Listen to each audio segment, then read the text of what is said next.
When you have a history of greatness, the real challenge starts after the finish line. I can taste triumph with the heart of a lion. When victory alone isn't enough, you chase something greater, no matter how difficult the path. On the dirt, in the sand, and beyond. The new 2024 Ridgeline, Passport, and Pilot, part of our most rugged trail sport lineup yet. From Honda.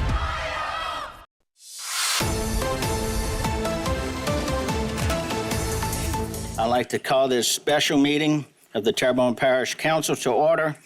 If everyone would please rise for an invocation and the Pledge of Allegiance.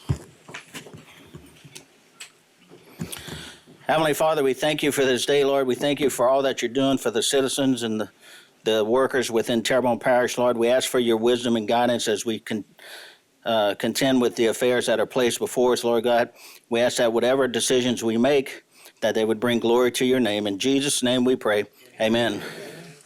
I pledge allegiance to the flag of the United States of America, to the republic for which it stands, one nation, under God, indivisible, with liberty and justice for all. Ms. Smith, may we have a roll call, please? Yes, sir. Mr. Babin, Ms. Chauvin, Mr. Trusclair, Mr. Pleasure, Mr. Harding, Mr. Voisin, Mr. Amity, Here. Mr. Champagne, Mr. Hamner. Mr. Chairman, you have a quorum present. Thank you, ma'am.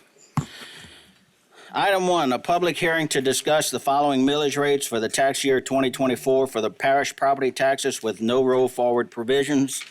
Drainage bonds, 0.75 mils. Road and bridge bonds, 0.75 mils. Sewage tax bonds, 0.75 mils. Road lighting district number 1, 5.5 mils.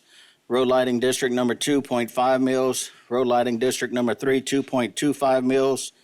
Road lighting district number 4, 2.25 mils. Road lighting district number 5, 2 mils. Road lighting district number 6, 4.25 mils. Road lighting district number 7, 6 mils. Road lighting district number 8, 2.5 mils. Road lighting district number 9, 4.25 mils. Road lighting district number 10, 4.5 mils. First call for public.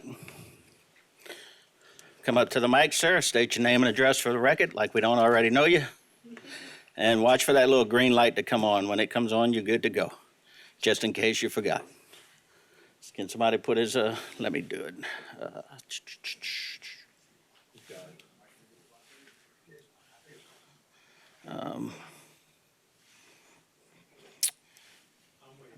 There you go. There you go. Thank you very much. Thank you, Mr. Chair.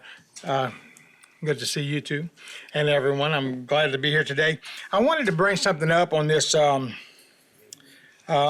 this public hearing for these tax millages. These tax millages, and I'm saying most of this for the benefit of the public, but every 4 years there's a new assessment. And when that assessment happens, typically the property values go up.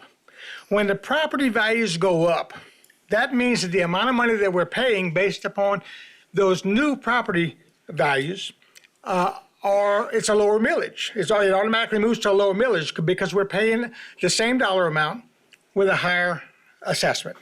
So it comes time that we have to say, okay, do we leave it like this or do we roll it forward? Okay, and you know, as a side note, when they're assessing these properties, the same issues that we've had, that we've heard about for the last several years, especially since Hurricane Ida, of rising flood costs with the new 2.0 flood assessments that's costing people so much money they can't stay in their houses, and rising insurance costs, property insurance costs, that's hurting people. And so it's hurting them to the point that they have to put their houses up for sale and they can't sell them because they can't get enough money for them. I wonder how many people's assessments went down. But that's a side point. What I want to point out on this particular item number 1 is that the parish government has decided, and the council is going to vote on today, to not roll these forward. And that's a good thing. But I want to point out why they're not rolling them forward, in my opinion, and I'm certainly happy to hear disputing opinions. But on the road lighting districts, all that money can be used for is road lighting. And so sometimes those accounts get built up. And so they don't roll them forward, which is a good thing, and that's fine. And the same thing is true with the bonds. There's drainage bonds, road and bridge bonds, sewer tax bonds. Nothing, that money can go nowhere but to pay for the payments on those bonds. And so if there's too much money in there, if they're anticipated to be too much money, which apparently there is, they're not going to roll them forward. So that's my belief as a justification on not rolling forward these millages. And it's a good thing for everyone not to roll them forward. So if anybody has any questions for me on this, I'll sit down until the next one comes up. I have no lights, Mr. Michel. Okay, thank you. Anybody else from the public wishing to speak on this matter?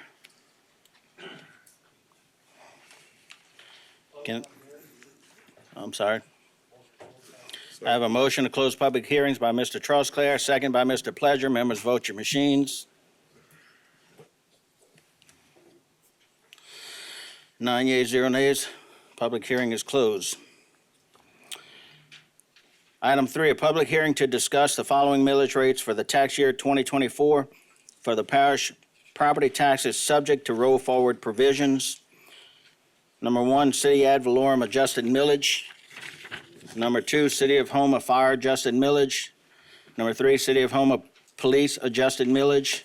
Number 4, City ad valorem adjusted and roll forward. Number 5, City of Houma fire adjusted and roll forward. Number 6, City of Houma police adjusted and roll forward. Number 7, parish tax alimony outside adjusted millage. Number 8, parish tax alimony inside adjusted millage. Number 9, parish tax alimony outside adjusted and rolled forward. Number 10, parish tax alimony inside adjusted and rolled forward. Item 11, drainage adjusted millage. Number 12, drainage adjusted and roll forward. 13, waste collection and disposal adjusted millage. 14, waste collection and disposal adjusted and roll forward. 15, recreation adjusted millage. 16, recreation adjusted and roll forward. 17, juvenile detention adjusted millage. 18, juvenile detention adjusted and roll forward. 19, Terrebonne ARC adjusted.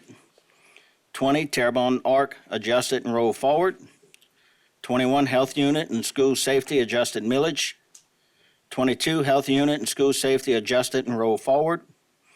23, council on aging adjusted millage. 24, council on aging adjusted and roll forward.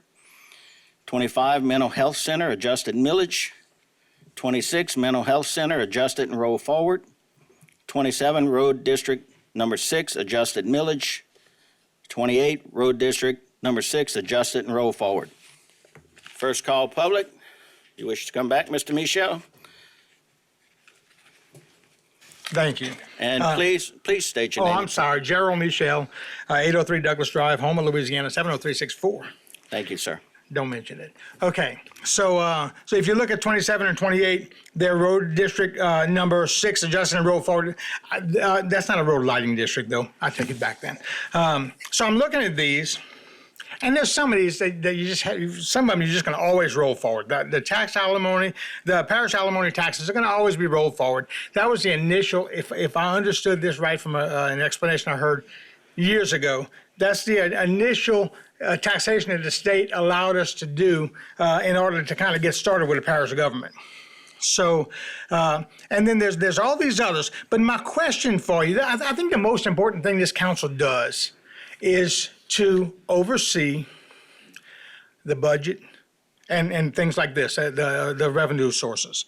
I mean, the parish administration, of course, does the job, but it's your job as council people to oversee this. And you know, I just hope that's being done. But my question is, and I'm just going to go in order to list it here, waste collection. I know that over the past years, we've reassigned some expenses that used to be public works and it became waste collection. And I know that waste collection also has other revenue sources, such as our garbage bills, okay? So my question is, was that really looked at to see if we had to roll that forward? The second one, it jumps in, and I know nothing about this, but juvenile detention system. Has that been looked into to see if we had to roll that forward? Has a discussion been had with the people at ARC to see if they needed to roll forward? Okay, has that discussion happened? And, has it happened with somebody in administration?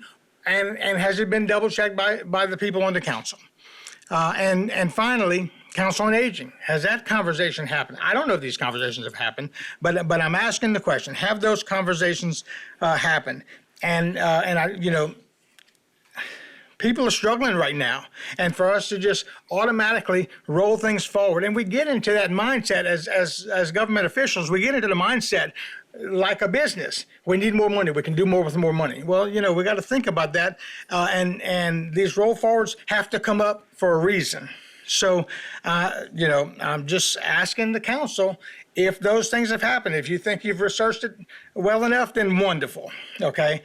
I served on the council for 8 years, so I'm guessing it probably has not been researched well enough, but that's a guess. So that being said, I'll ask if anybody has any questions. I hope everybody understood what the roll forwards meant. And I appreciate everything y'all have done. I appreciate the new administration. And if I can be of any help, I'm always here. Does anybody have any questions? No, sir. Well, here we go. Mr. Trosclair. Yes. Mr. Michel, history's proven that you and I don't agree on very much, but I'm with you 100% on this. I was having a conversation. One of the problems with the parish council is that they don't have the time to learn everything. They have to have jobs too. Most of us have to have jobs, and so it's hard to follow up on this. And it's just something that has to be done. We had one instance in the last 8 years where we had two. This was brought up twice in the same 4-year period because of an error at the assessor's office. Okay, no big deal. But we were able to hold back some of those roll forwards that time. And I just hope that these have been properly addressed with the people who know whether or not they really and truly need the money. Well, like I say, I agree with you. I think rather these things grouped as a all or nothing, if they'd be line item, it'd be a lot easier to go through. That's just my opinion on it. Thank you, Mr. Trosclair. Anybody else? That's it. All right. Thank you all so much. Thank you, Mr. Michel. Hang on. I still have further calls. And Mr. Harding had a comment? Well, I can agree with that part. In references, there are some things that are here that are mixed in, things that are necessary. I think we've actually looked at this portion of it and how we do our five-year capital outlay. And it can be perceived as holding some things hostage for other things. I think the question is, would be indirect, is the fact that where is the need? Is there a need? What is the position that the parish is in, and what are they going to do with the money? So, that's the only thing that I actually see. There are some things that I can agree with. I'm a retired firefighter. As a lot of people within the country, they talk about defunding the police. There are a lot of things that they're trying to say. So, it becomes a situation is the fact that, all or nothing, just like you're saying, or do we individualize this? So I just want to put that out there. Thank you, Mr. Harding. Mr. Trosclair. Second call for public. Mr. Sehan, please state your name and address for the record, sir. Another former councilman. Good evening, Joey Sehan, 216 Hialeah, Houma, Louisiana. Thank you all for allowing me to talk today, Mr. President, Council. Good to see everybody. As a former councilman, District 8, I am really confident that you guys have looked at this, and I think y'all have done your due diligence. And we need this millage to roll forward. We need to support our parish, and we need to support our community. This has to happen. Parish president has a slogan, moving Terrebonne forward, and let's do that. Let's get it done. Thank y'all. Thank you, Mr. Sehan. Anyone else? We have a motion to close public hearing by Mr. Trosclair. Oh, you want to say something? Yeah. Go ahead. Only because the question was raised, and I know we all had meetings with Candace. can either you, Jason, or Ms. Malden answer? The question was asked, have we done our due diligence with all of the organizations involved in here? Which I feel like I know the answer already, but is that something that we, Ms. Candace? Ms. Malden? Yes, sir, we have. We have looked at budgets. We have also looked at the fact if we don't roll forward, we would lose what the voters have already approved on the millage rate. And the timing of when it would come up for renewal, we would lose it for another 4 or 5 years. So we have done that due diligence. We have looked at all of the individual budgets that have come in, as well as the timing of the budgets and how we see it most effective and efficiently to help us as the parish as a whole. Good, because each and every one of these submits the budget to you as the chief financial officer for the parish. You go over it to make sure there is enough there to give the goods and services that we have to provide for this parish. Yes, sir. So I just wanted that answered from this administration that, yes, the due diligence has been done with each and every one of these. Thank you. Mr. Harding? Yes, I think it was 1985 when the fire department and Terrebonne Parish Consolidated Government laid off people who they were short on this, off-field this, that, and the other. I guess the point-blank question here, because we're saying we're evaluating, but the question to you, Ms. Malden or anyone in the administration, would this cause any layoffs? Would this cause any hardships or cutbacks in taking 3 firefighters off a fire truck or 1 firefighter down to 1 firefighter? We want to look at that. What is, this amounts to is the fact that these are some services that we need. Now, what happens if it doesn't? Let's cold hard facts. What happens here? Mr. Bergeron?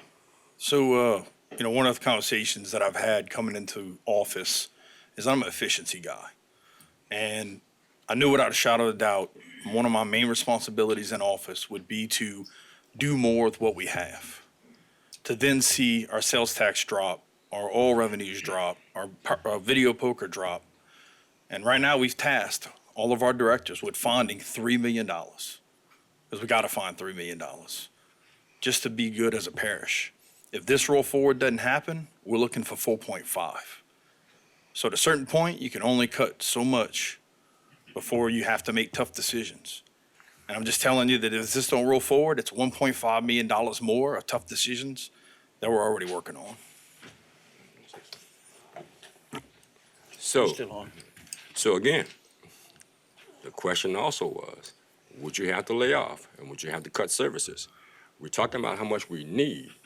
So if we don't get this, what is plan B?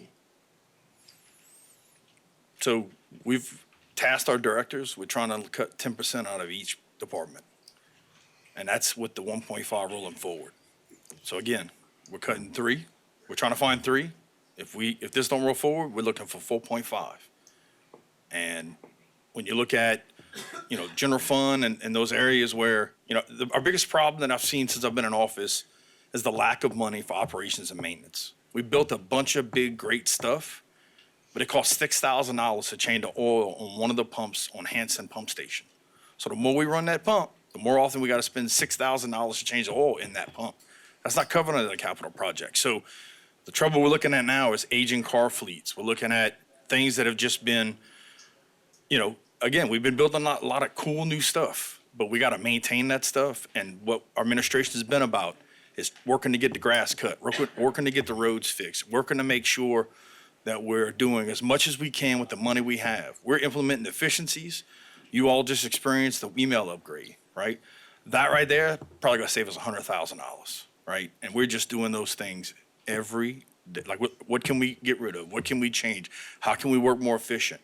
We went through and had one-on-ones with all of our directors and talked about what's not going well and how do you fix that? And then directors come and say, you know what, we spent a lot of money having people sitting out for a parade all day long on a Saturday on overtime. So we're making that change because the directors brought it to our attention that that's one of the ways to save money. And even through that, we're still looking for $3 million. And again, it's going to be 4.5 if the roll forward doesn't happen. So that's really basically the answer that I was looking for, because I was there when I got demoted from a captain to a driver and had to go 4 more years before we can actually get enough revenue. But then the other part about that is the fact that instead of me hearing it from somebody else, I'm happy that I hear it from here, and the people that's out there, they can hear it too, because hearsay can be only one thing. So it's just as those folk out there holding us accountable, I hate to say it, but it's the facts. We got to hold everybody accountable. I'd like to add one more thing, that the last time that this happened, and correct me if I'm wrong, please, but police and fire didn't roll forward, and we got a reassessment, and we lost those millages. And those two direct departments are the most struggling departments we have, that have the least amount of funding and have the greatest need. So we have a recent example of what happens when we don't roll forward. And again, I'm not a threatened guy, and it may sound that way. I can just tell you, I've been in meetings for the last day and a half, and I got meetings for another day and a half. And I got to give it to our directors. They've been coming to the table and saying, maybe we could do this, maybe we could do that. We're looking at reorganizing departments. And some of the changes we've already made, when I look at like quality of life, just keeps paying dividends and opportunities to work more efficiently. The problem that Ms. Candace tells me is just not happening fast enough.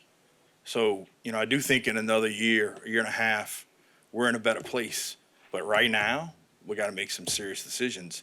And as God be my witness, I feel like I've been brought into this parish to make tough decisions and move this parish forward. And I'm doing everything I can to make this parish the best parish in the state. Mr. Lerat?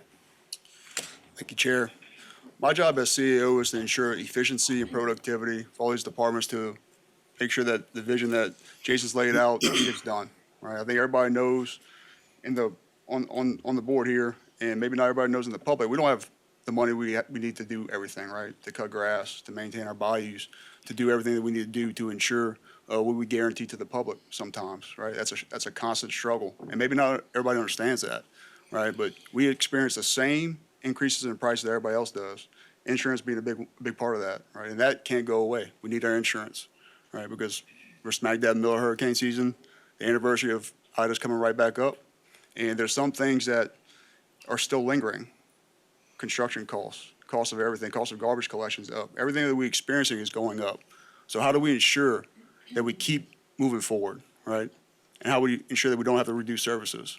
This roll forward is going to help ensure that, right? And I take my job very seriously. We've been going line by line with each director to see where we can cut so we don't have to reduce services. So I hope that this council understands that we take this very seriously, and we're in full support of this because we have to. Thank you. Thank you, Mr. Lerat. Mr. Pledger. Thanks, Mr. Chair. As Budget and Finance Chairman for the Parish of Terrebonne, to you folks who don't know or maybe are unaware, but we recently had a audit done by Bourgeois and Bennett. They said we're fine. They said we're fine. We didn't have any issues. They told us that we passed with flying colors, from what I understood. So with that being said, our parish is hurting. Our parish is hurting. What I mean by that is you out there. Those are the ones that are hurting the most. I got a letter. I'm not going to read it, but at the same time, us as leaders, we have to think about the people, because you guys are the ones who put us here. Thank you. Thank you, Mr. Pledger. Ms. Malden.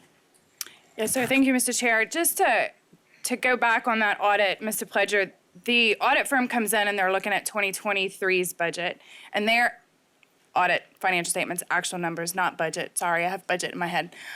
They are coming in to look historically at what was done in the previous year. The role of an audit is to determine that the financial statements are not materially misstated, and we did not have any misstated accounts in here. They are not looking moving forward for the budget. They're making sure that we practice accounting standards that are required, governmental accounting standards that are required, and specifically that we're following all of the compliance with state law and federal government.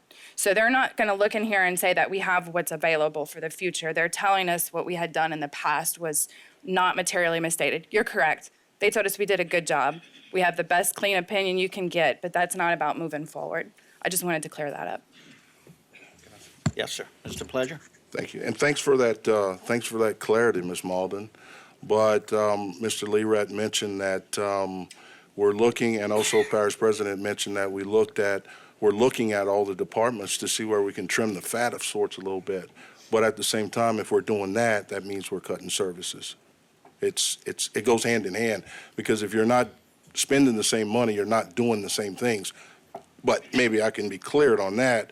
But at the same time, it just boils down for me and a lot of the folks out there that our parish is hurting. The people in our parish is hurting. And not only that, you mentioned also about the tax. We're down in taxes. But as far as a whole with the taxes, as far as I know, we only share 0.25% of that if we are down in the taxes. So it's a small portion that we're not getting of the grand scheme of monies that we're bringing in or losing with the taxes. So to assume we're cutting services, again, I welcome you to give me a call anytime you want to sit down and have a conversation about what we are or not doing in parish government. As administration, and I got a compliment on this, I sat down with the directors and said, I could come in here and tell you, you're going to cut this. I can come in here and tell you, you're going to cut that. But I need you to go through, and this is a process that we're going through the budget right now. So this is what we would call a normal process, right? We're going through and saying, government is where it is. I'm about moving it forward. What's a way for us to do things differently? And that includes reorganizing departments and all. So when Candace approaches us and says, the state standard is to have 2.5 months in general fund.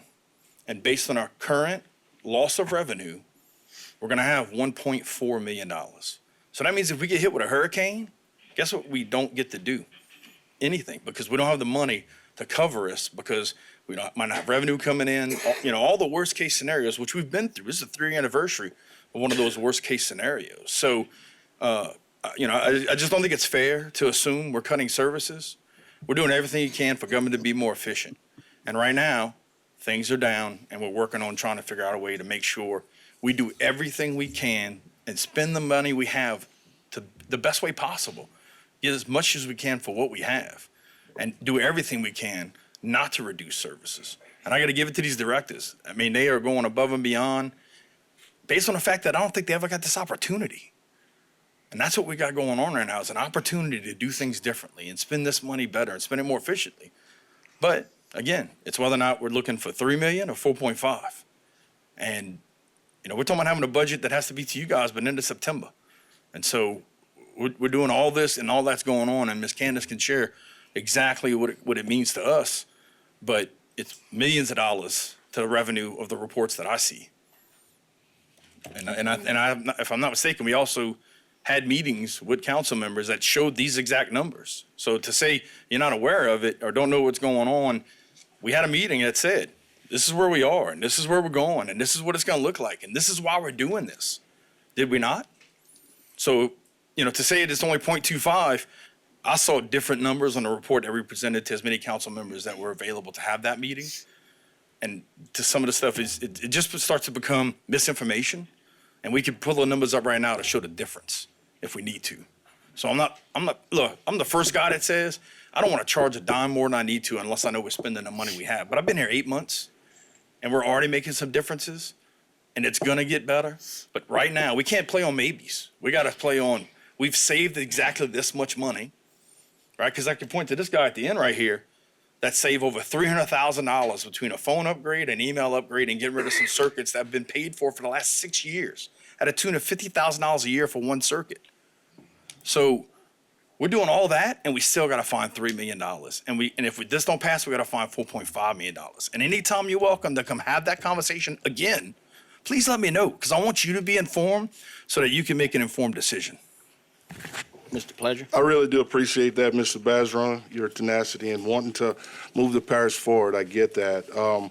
But I've just so I can remind you, you said about that meeting, myself and several of the other council members did sit with Miss Candace when she put those things through. But on June 7th, I asked you for a meeting. I haven't had one since, or you hadn't gotten back to me because you said you didn't have the availability.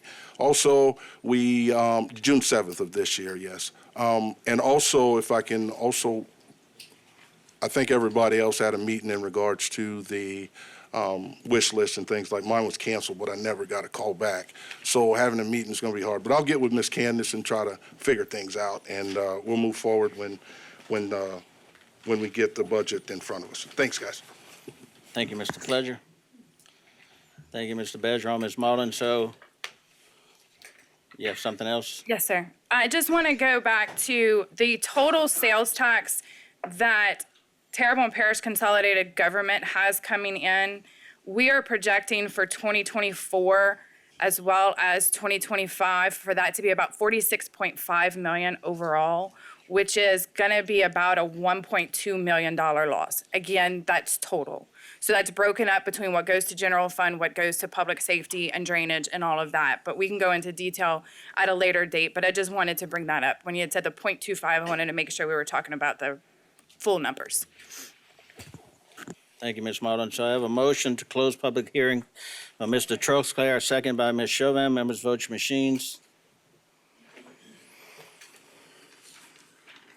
9 yeas, 0 nays. Motion adjourned, Mr. Troxclair, second, Mr. Harding. Members vote your machines.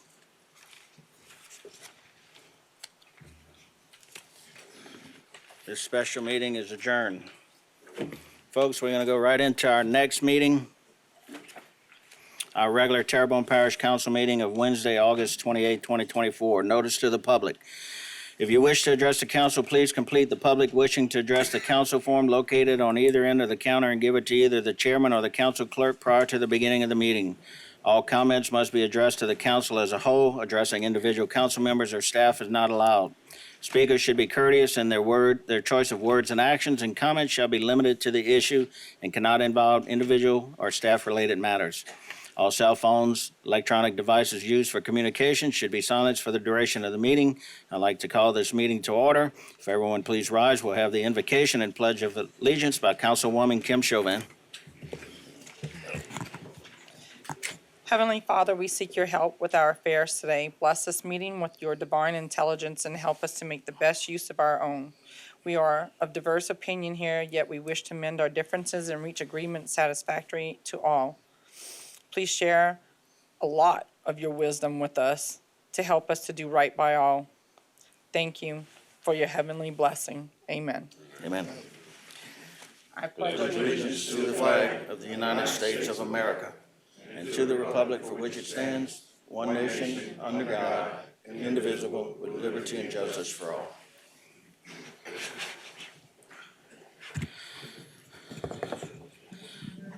Ms. Smith, may we get a roll call, please? Mr. Babin, Ms. Chauvin, Mr. Trusclair, Mr. Pleasure, Mr. Harding, Mr. Voisin, Mr. Amity, Here. Mr. Champagne, Mr. Hamner, Mr. Chairman, you have a quorum present. Thank you, ma'am.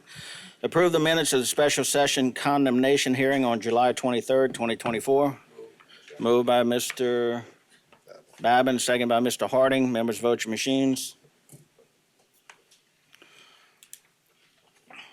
9 yeas, 0 nays. Approve the minutes of the regular council session held on July 24th, 2024. Moved by Mr. Babin, second by Mr. Harding. Members vote your machines.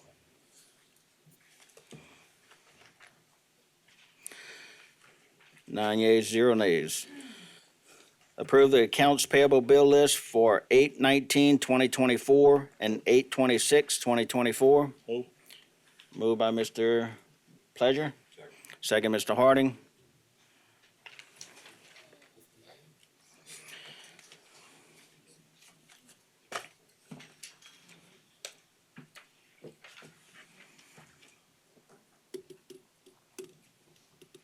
Nine yeas, 0 nays. Approve the manual check listing, July 2024. Moved by Mr. Pleasure, second by Mr. Harding. Members vote your machines.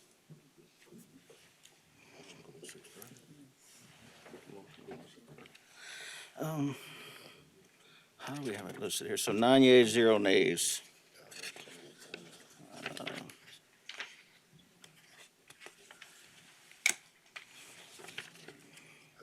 Yeah, let's go ahead and do that. We'll go ahead and do that. Motion going to 6:30 public hearing? So I have a motion by Mr. Pledger to go to 6:30 public hearings. Since we're after 6:30, we have a second by Mr. Harding. Members, vote your machines. Let me get this out of here.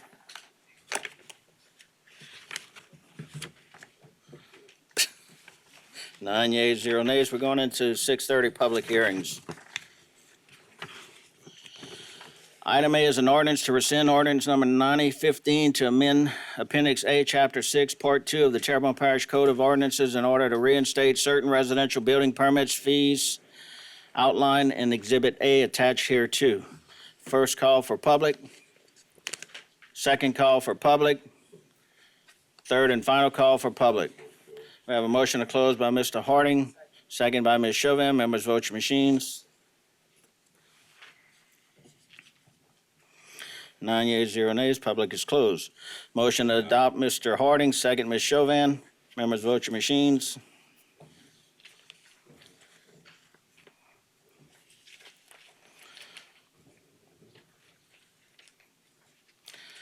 Seven yeas, 2 nays. Motion is adopted. Ordinance is adopted. Item B, an ordinance to authorize the parish president to execute a memorandum of understanding between Terrebonne Parish Consolidated Government and Petroleum Helicopters International Incorporated and to provide for related matters. First call, public. Second call, public. Third and final call, public. We have a motion to close public hearing by Mr. Babb and a second by Mr. Harding. Members, vote your machines. I see you light, Mr. Steve. We'll get to you on the motion to adopt.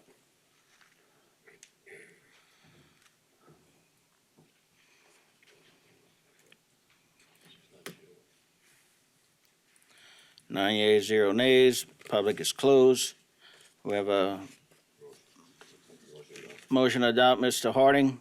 Second, Ms. Chauvin. Mr. Trosclair. Yes, thank you. My question is, whenever we voted to send this to public, a couple weeks ago, this was for parking for PHI in the event of a storm event or something in the parking garage. And now that the parking garage is condemned, why are we keeping this going? Ms. Neal? So the report from the engineer on the parking garage came after the council introduced the ordinance and set it for public hearing. Because it was set for public hearing, we had to call it tonight, but you can probably pull that because I don't foresee that being That was my signed. point, yeah. Yes. So Should I make a motion to pull this off the agenda tonight? You can. So we have a motion by Mr. Trosclair to pull this off the agenda, seconded by Ms.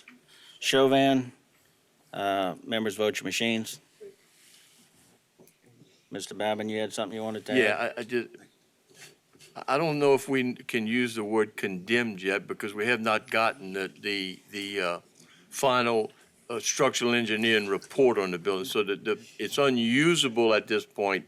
We just don't know if it's been condemned yet. Is that right, Mr. Bergeron? Mr. Bergeron? Yeah, in an opportunity, best interest of safety. Correct. Based on some preliminary findings, we wanted to get some more information, so we just thought best to do that. And like I said, Michelle had it had to go to public hearing. I asked the same question, why didn't we just pull this? But Right.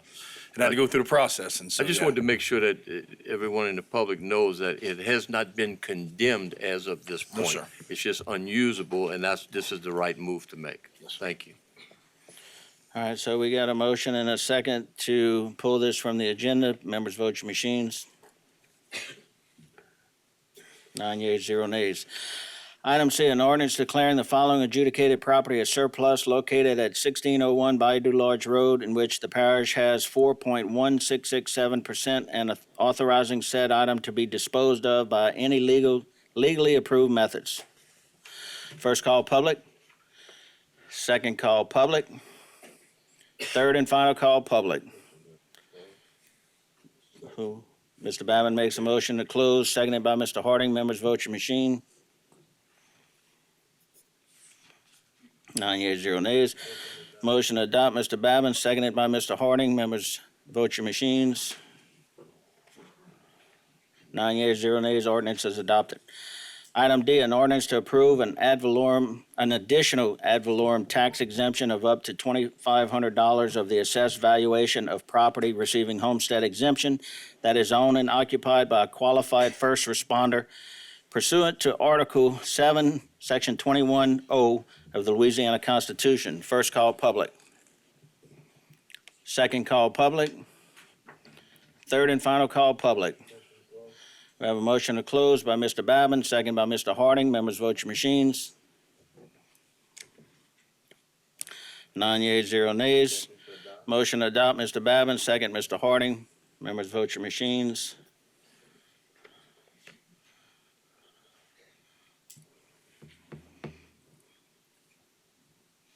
Nine yeas, 0 nays. The ordinance is adopted. Just for those who are working in this field of EMS workers, contact your supervisor, see what this is all about. Item E, an ordinance to authorize the parish president to execute an agreement between Terrebonne Parish Consolidated Government and the Terrebonne Parish Assessor to purchase a vehicle and to provide for related matters. First call public. Second call public. Third and final call public. I have a motion to close by Mr. Harding, seconded by Ms. Chauvin. Members vote your machines. 9 yeas, 0 nays. We have a motion to adopt, Mr. Harding, seconded by Ms. Chauvin. Again, vote your machines. 9 yeas, 0 nays. The ordinance is adopted. Item F, an ordinance to amend the 2024 adopted operating budget and budgeted positions of the Terrebonne Parish Consolidated Government for the following items and to provide for related matters. Item 1, Houma Police Department, $11,979. Item 2, Housing and Human Services Head Start HVAC System, $60,000. Item 3, Housing and Urban Development, $800,000. Item 4, Louisiana Highway Safety Commission Grant Award, $101,250. Item 5, Housing and Human Services, $500,000. Item 6, Houma Fire Department, $25,996. A, add 1 full-time hazmat responder grade F3. First call public. Second call public. Third and final call public. We have a motion to close by Ms. Chauvin, seconded by Mr. Harding. Members vote your machines. 9 yeas, 0 nays. We have a motion to adopt by Ms. Chauvin, seconded by Mr. Harding. Members vote your machines.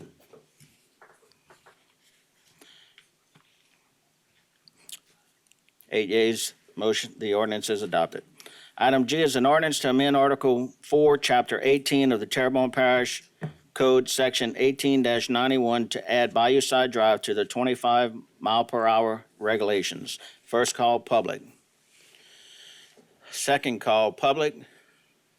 Third and final call public. We have a motion to close by Ms. Chauvin, seconded by Mr. Harding. Members vote your machines. I got you, Mr. Trosclair. 9 yeas, 0 nays. We have a motion to adopt by Ms. Chauvin, seconded by Mr. Harding. Mr. Trosclair. Yes, thank you. This is probably for legal. Michelle, the way it's written here, it says, to add Bayside Drive to 25 miles per hour regulations. Those are only truck regulations, Spirit 25. Should we state truck in this? In the ordinance, it's stating it, I read it a while ago, but I think it says it in the ordinance. I wasn't the one who authored this, but I want to say when I read it, it looked very similar to the ordinance that I wrote for Aragon. Okay. But I can look at it right now. But the ordinance it states strictly trucks, and trucks have to adhere to 25. The general speed limit is still 35. I'm pulling it up right now.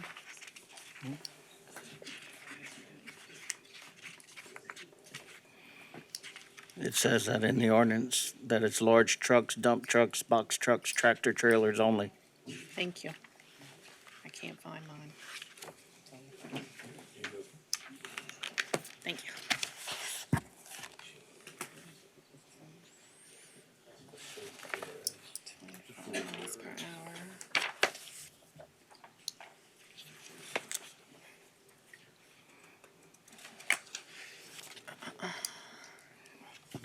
one already. Okay, so, it's in the whereases that we want to apply it to large trucks, dump trucks, box trucks, but in the meat of the ordinance, it does say for vehicles having a total weight in excess of 10 tons. So if we think that will cover, if we think the 10 tons weight limit will cover all of those trucks that are named in the whereases, we should be okay.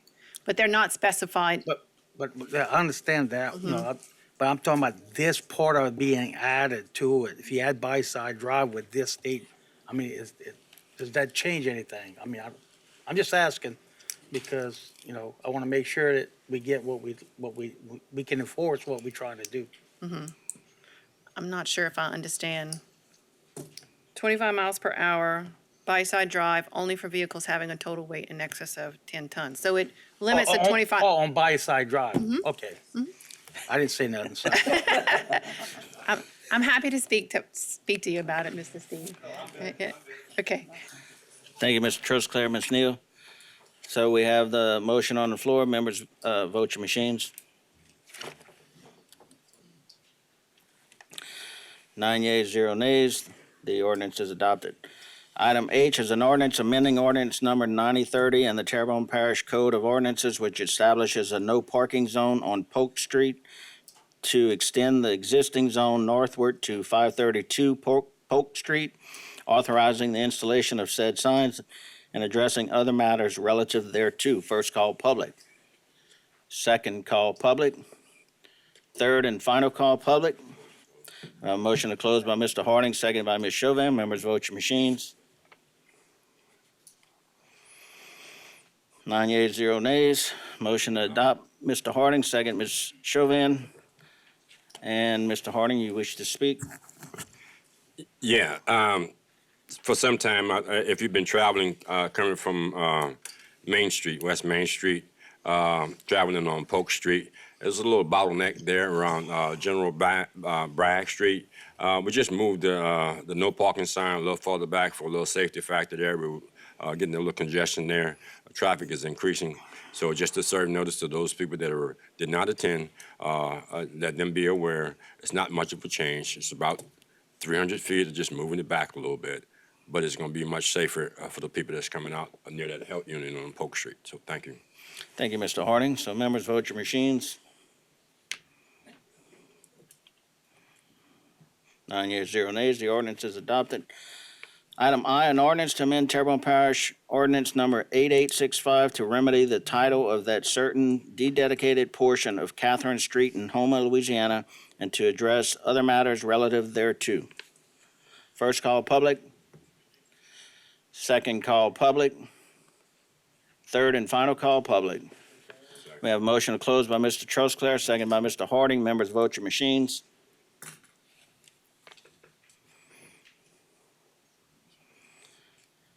Eight yeas. Motion the public is closed. We have a motion to adopt by Mr. Trosclair, second by Mr. Harding. Members, vote your machines.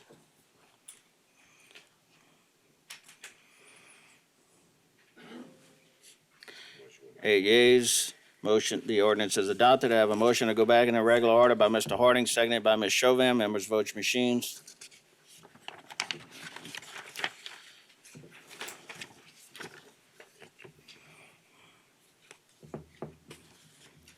Eight yeas, 0 nays. We're going back to regular order. Number 1, general business. A, adopt an ordinance to adopt the millage rates for tax year 2024 for the parish property taxes subject to roll forward provisions. Number 1, city ad valorem adjusted millage. Number 2, city of Houma fire adjusted millage. Number 3, city of Houma police adjusted millage. Number 4, city ad valorem adjusted and roll forward. Number 5, city of Houma fire adjusted and roll forward. Number 6, city of Houma police adjusted and roll forward. Number 7, parish tax alimony outside adjusted millage. Number 8, parish tax alimony inside adjusted millage. Number 9, parish tax alimony outside adjusted and roll forward. Number 10, parish tax alimony inside adjusted and roll forward. Number 11, drainage adjusted millage. Number 12, drainage adjusted and roll forward. Number 13, waste collection and disposal adjusted millage. Number 14, waste collection and disposal adjusted and roll forward. Number 15, recreation adjusted millage. Number 16, recreation adjusted and roll forward. Number 17, juvenile detention adjusted millage. Number 18, juvenile detention adjusted and roll forward. Number 19, Terrebonne Arc adjusted.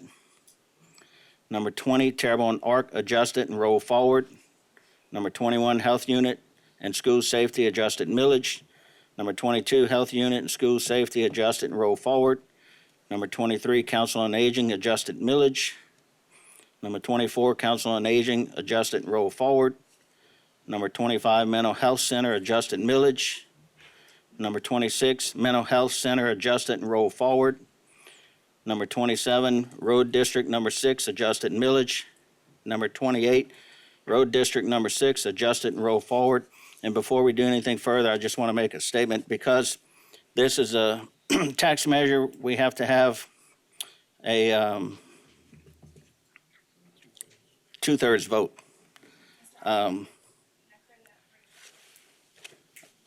Thank you. So each of these are actually separate ordinances. So we're gonna have to vote on them separately. So we're going to have to do each one We're gonna have to separately? do each one separately. The one where we are doing the adjusted millage, that is a majority of the council for it to approve. When you're rolling forward, that one is the 2/3 vote, just to make sure we have that all cleared up. But they each are separate ordinances because we have to have it as a separate levy on the tax commission. All right, so the adjusted millage is going to be a 2/3. The but adjusted is other way around. The adjusted is the majority. Okay, adjusted majority, adjusted and roll forward is a 2/3? Yeah. So, yes, sir. Okay. Mr. Trosclair? Yes, I just want to say one more thing. This is not a increase in tax, because the voters voted this in, but it will be an increase to nearly everybody in tax payable that they have to pay. So they are going to pay more taxes. Not only the homeowners and property owners of the parish, but also businesses. And they'll probably get hit a lot harder because they pay a lot more of the millages than a general resident. So, we don't want to tax our businesses out the parish, and definitely we don't want to tax our people out the parish. And with everything else that they're fighting with insurances and building codes and elevations and requirements, and it's making it harder and harder for people in Terrebonne Parish to stay in Terrebonne Parish. So, though it's not a new tax, it is going to be more money out your pockets for taxes. Thank you. Thank you, Mr. Trosclair. All right, so we're going to be taking each one of these individually. Ms. Candace? One more thing, I'm sorry. So the first three that are city, ad valorem, city of Houma, fire, and city of Houma police, those three are together because they're on a separate ordinance. So 1, 2, and 3 is one vote. 3, 4, and 5, nope. 4, 5, and 6 is one vote. Everything else is individual separately. Sorry about that. Okay.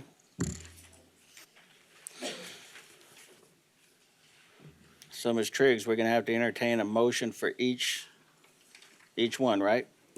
Just so that I'm clear.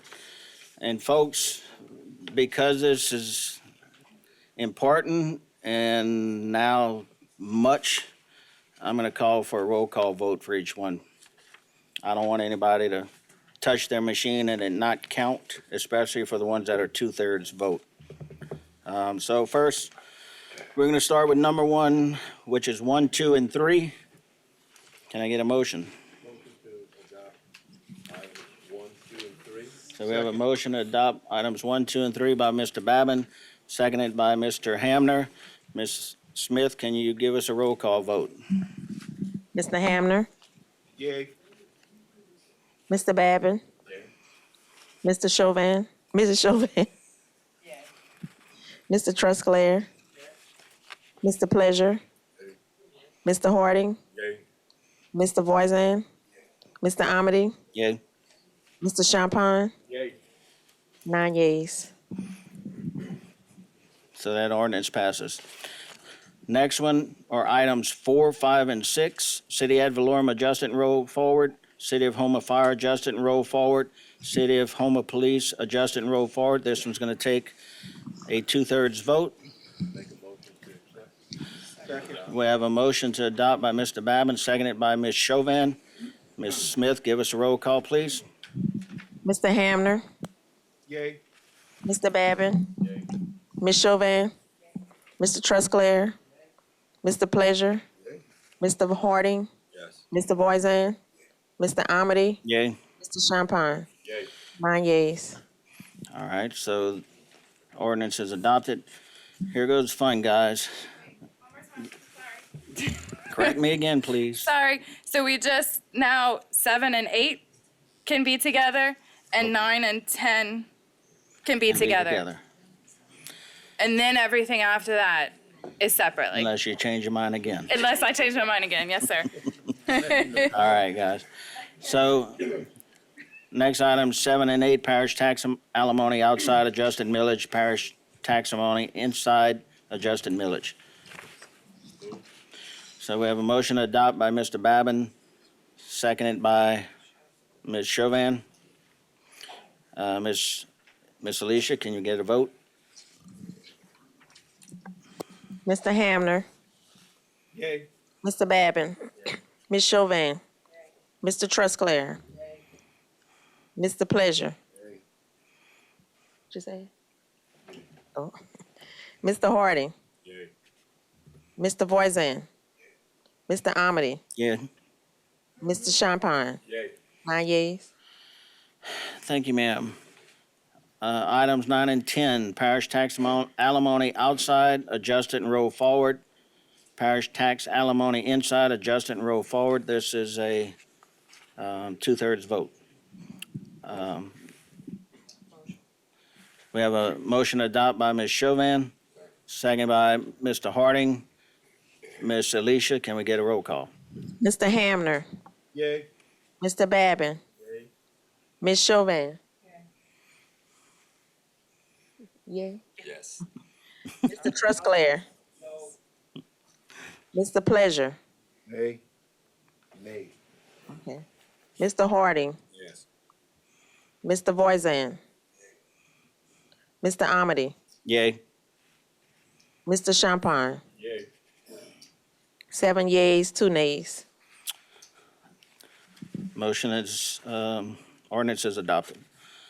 Okay, item number 11, drainage adjusted millage, Miss. We have a motion to adopt, anyone? Yes. Motion to adopt, Mr. Babin, second, Mr. Hamner, Miss Alicia. Mr. Hamner. Oh, yeah, on that one. Big yeah. Can't write that. Big yeah. Mr. Babin. Ms. Chauvin. Mr. Trusclair. Mr. Pleasure. Mr. Harding. Yes. Mr. Voisin. Mr. Amity. Yes. Mr. Champagne. Yes.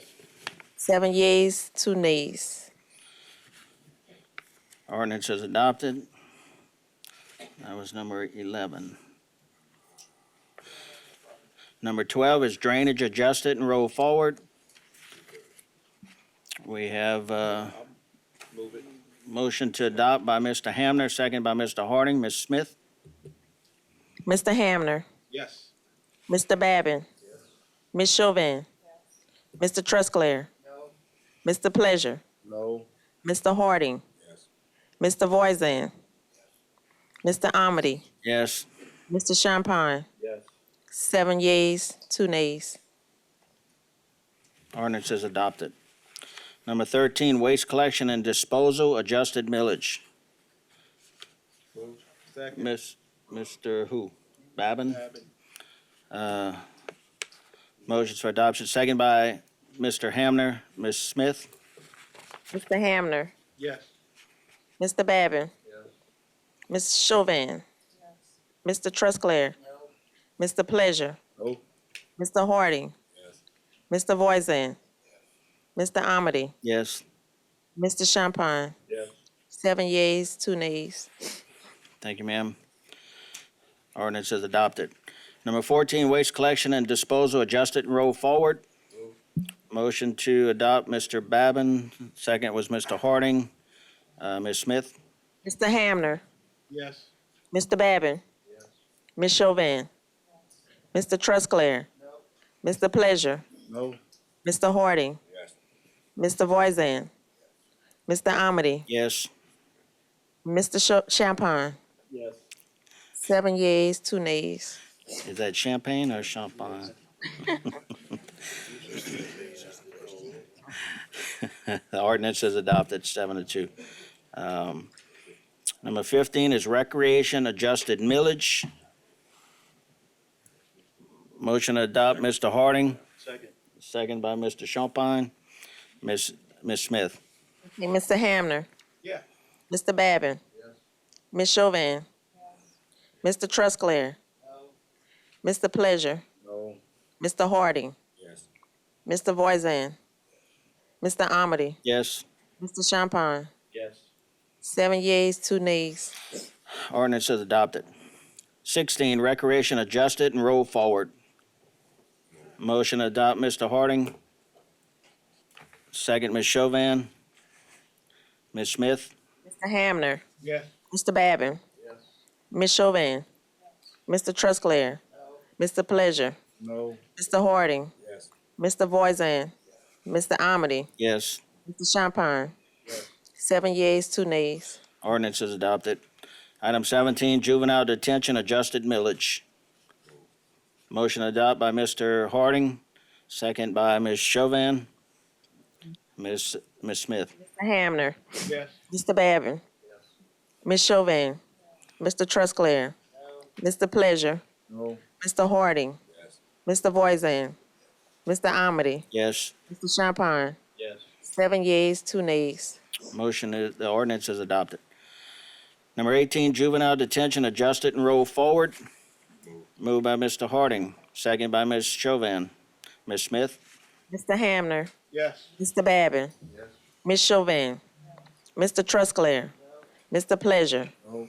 Mr. Harding, Mr. Voisin, Mr. Amity, Yes. Mr. Champagne. Yes. 7 yeas, 2 nays. Ordinance is adopted. Number 19 is Terrebonne Arc adjusted. Moved by Mr. Babin second by Mr. Harding. Ms. Smith? Mr. Hamner, Yeah. Mr. Babin, Ms. Chauvin, Mr. Trusclair, Mr. Pleasure, No. Mr. Harding, Mr. Voisin, Mr. Amity, Yes. Mr. Champagne. Yes. 7 yeas, 2 nays. Ordinance is adopted. Number 20, Terrebonne Arc adjusted and roll forward. Moved by Mr. Babin to adopt, second by Mr. Harding. Ms. Smith? Mr. Hamner, Yes. Mr. Babin, Ms. Chauvin, Mr. Trusclair, Mr. Pleasure, No. Mr. Harding, Mr. Voisin, Mr. Amity, Yes. Mr. Champagne.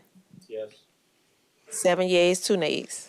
Ordinance is adopted. Number 21, Health Unit and School Safety Adjusted Millage. A motion by Ms. Chauvin to adopt, seconded by Mr. Harding. Ms. Smith? Mr. Hamner, Yes. Mr. Babin, Ms. Chauvin, Mr. Trusclair, Mr. Pleasure, No. Mr. Harding, Mr. Voisin, Mr. Amity, Yes. Mr. Champagne. Yes. 7 yeas, 2 nays. Ordinance is adopted. Number 22, Health Unit and School Safety Adjusted and roll forward. Motion by Ms. Chauvin to adopt, seconded by Mr. Harding. Ms. Smith? Mr. Hamner, Yes. Mr. Babin, Ms. Chauvin, Mr. Trusclair, Mr. Pleasure, No. Mr. Harding, Mr. Voisin, Mr. Amity, Yes. Mr. Champagne. 7 yeas, 2 nays. Ordinance is adopted. 23, Council on Aging Adjusted Millage. Motion to adopt, Ms. Chauvin, second by Mr. Harding. Ms. Smith? Mr. Hamner, Yes. Mr. Babin, Ms. Chauvin, Mr. Trusclair, Mr. Pleasure, No. Mr. Harding, Yes. Mr. Voisin, Mr. Amity, Yes. Mr. Champagne. 7 yeas, 2 nays. Ordinance is adopted. 24, Council on Aging, adjusted and roll forward. Motion by Ms. Chauvin to adopt, second by Mr. Harding. Ms. Smith? Mr. Hamner. Yes. Mr. Babin. Ms. Chauvin. Mr. Trusclair. Mr. Pleasure. Mr. Harding. Mr. Voisin. Mr. Amity. Yes. Mr. Champagne. 7 yeas, 2 nays. Ordinance is adopted. Number 25, Mental Health Center, adjusted millage. Motion by Ms. Chauvin to adopt, seconded by Mr. Harding. Ms. Smith? Mr. Hamner. Yes. Mr. Babin. Ms. Chauvin. Mr. Trusclair. Mr. Pleasure. Mr. Harding. Mr. Voisin. Mr. Amity. Yes. Mr. Champagne. 7 yeas, 2 nays.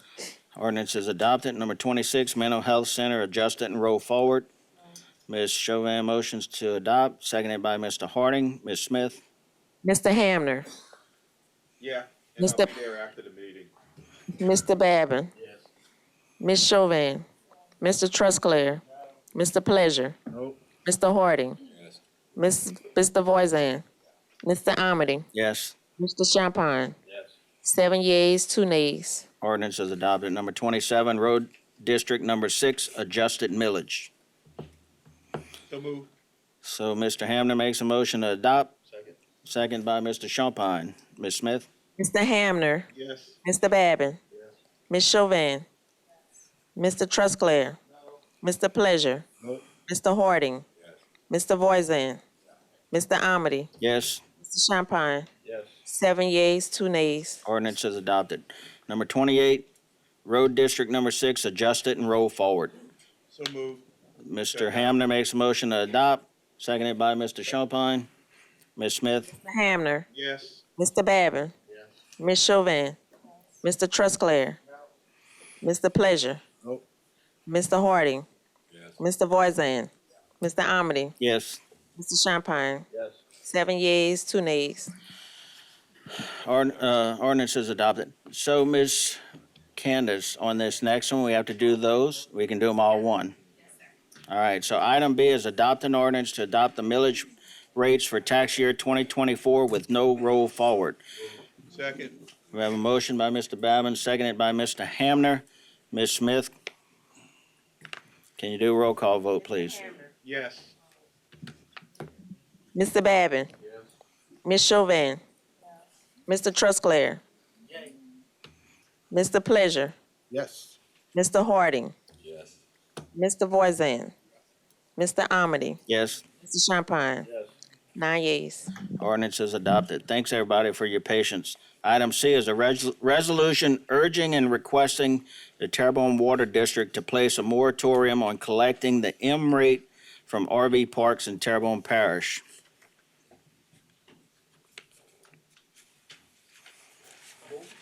Move, Mr. Trosclair.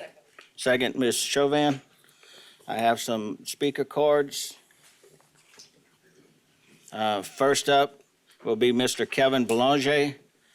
Mr. Belanger, when the green light turns on, please state your name and address for the record, sir.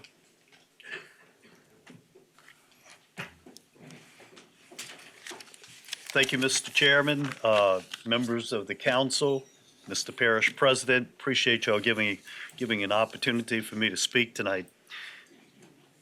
I've been a public servant now for 38 years. I have never addressed the council or any other public entity as a public citizen. Tonight is the very first time. I didn't think that I would be here, but I feel like I have to be here to voice my concern. It's just unbelievable where we're at. If I may, I'd like just to ask the public, if I may, just a show of hands of who are here for this particular item. Thank you. Mr. Belanger, what's your address? My address is 323 Berg, Louisiana. Okay, thank you. We're all in support of the water district being able to collect enough money to be able to operate their operation.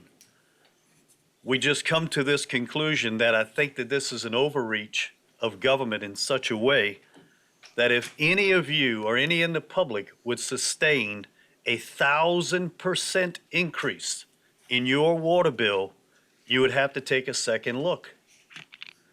Now, I'm aware by attending one of their meetings that, from what I can see, none of the board members were aware of this taking place. And if they were, it's not to my knowledge. But if you have a water meter and you have multiple users behind the water meter, you will have to pay a minimum of $30 per month, whether you turn the water on or not. The ordinance or the resolution that they are citing was created in 1982, reaffirmed in 1994. This is going to affect hotels, motels, civic centers, your civic center, to a tune of $80,000 that you do not collect. Nursing homes that aren't collecting fees for individual rooms. Hair salons with multiple chairs that are leasing out chairs. RV parks, churches with multiple spigots, whether it be the rectory, the church, the cemetery. Boat docks with repair yards. Public marinas, private marinas, schools with multiple uses, bed and breakfasts, any business with multiple users behind 1 meter. We're here just to ask,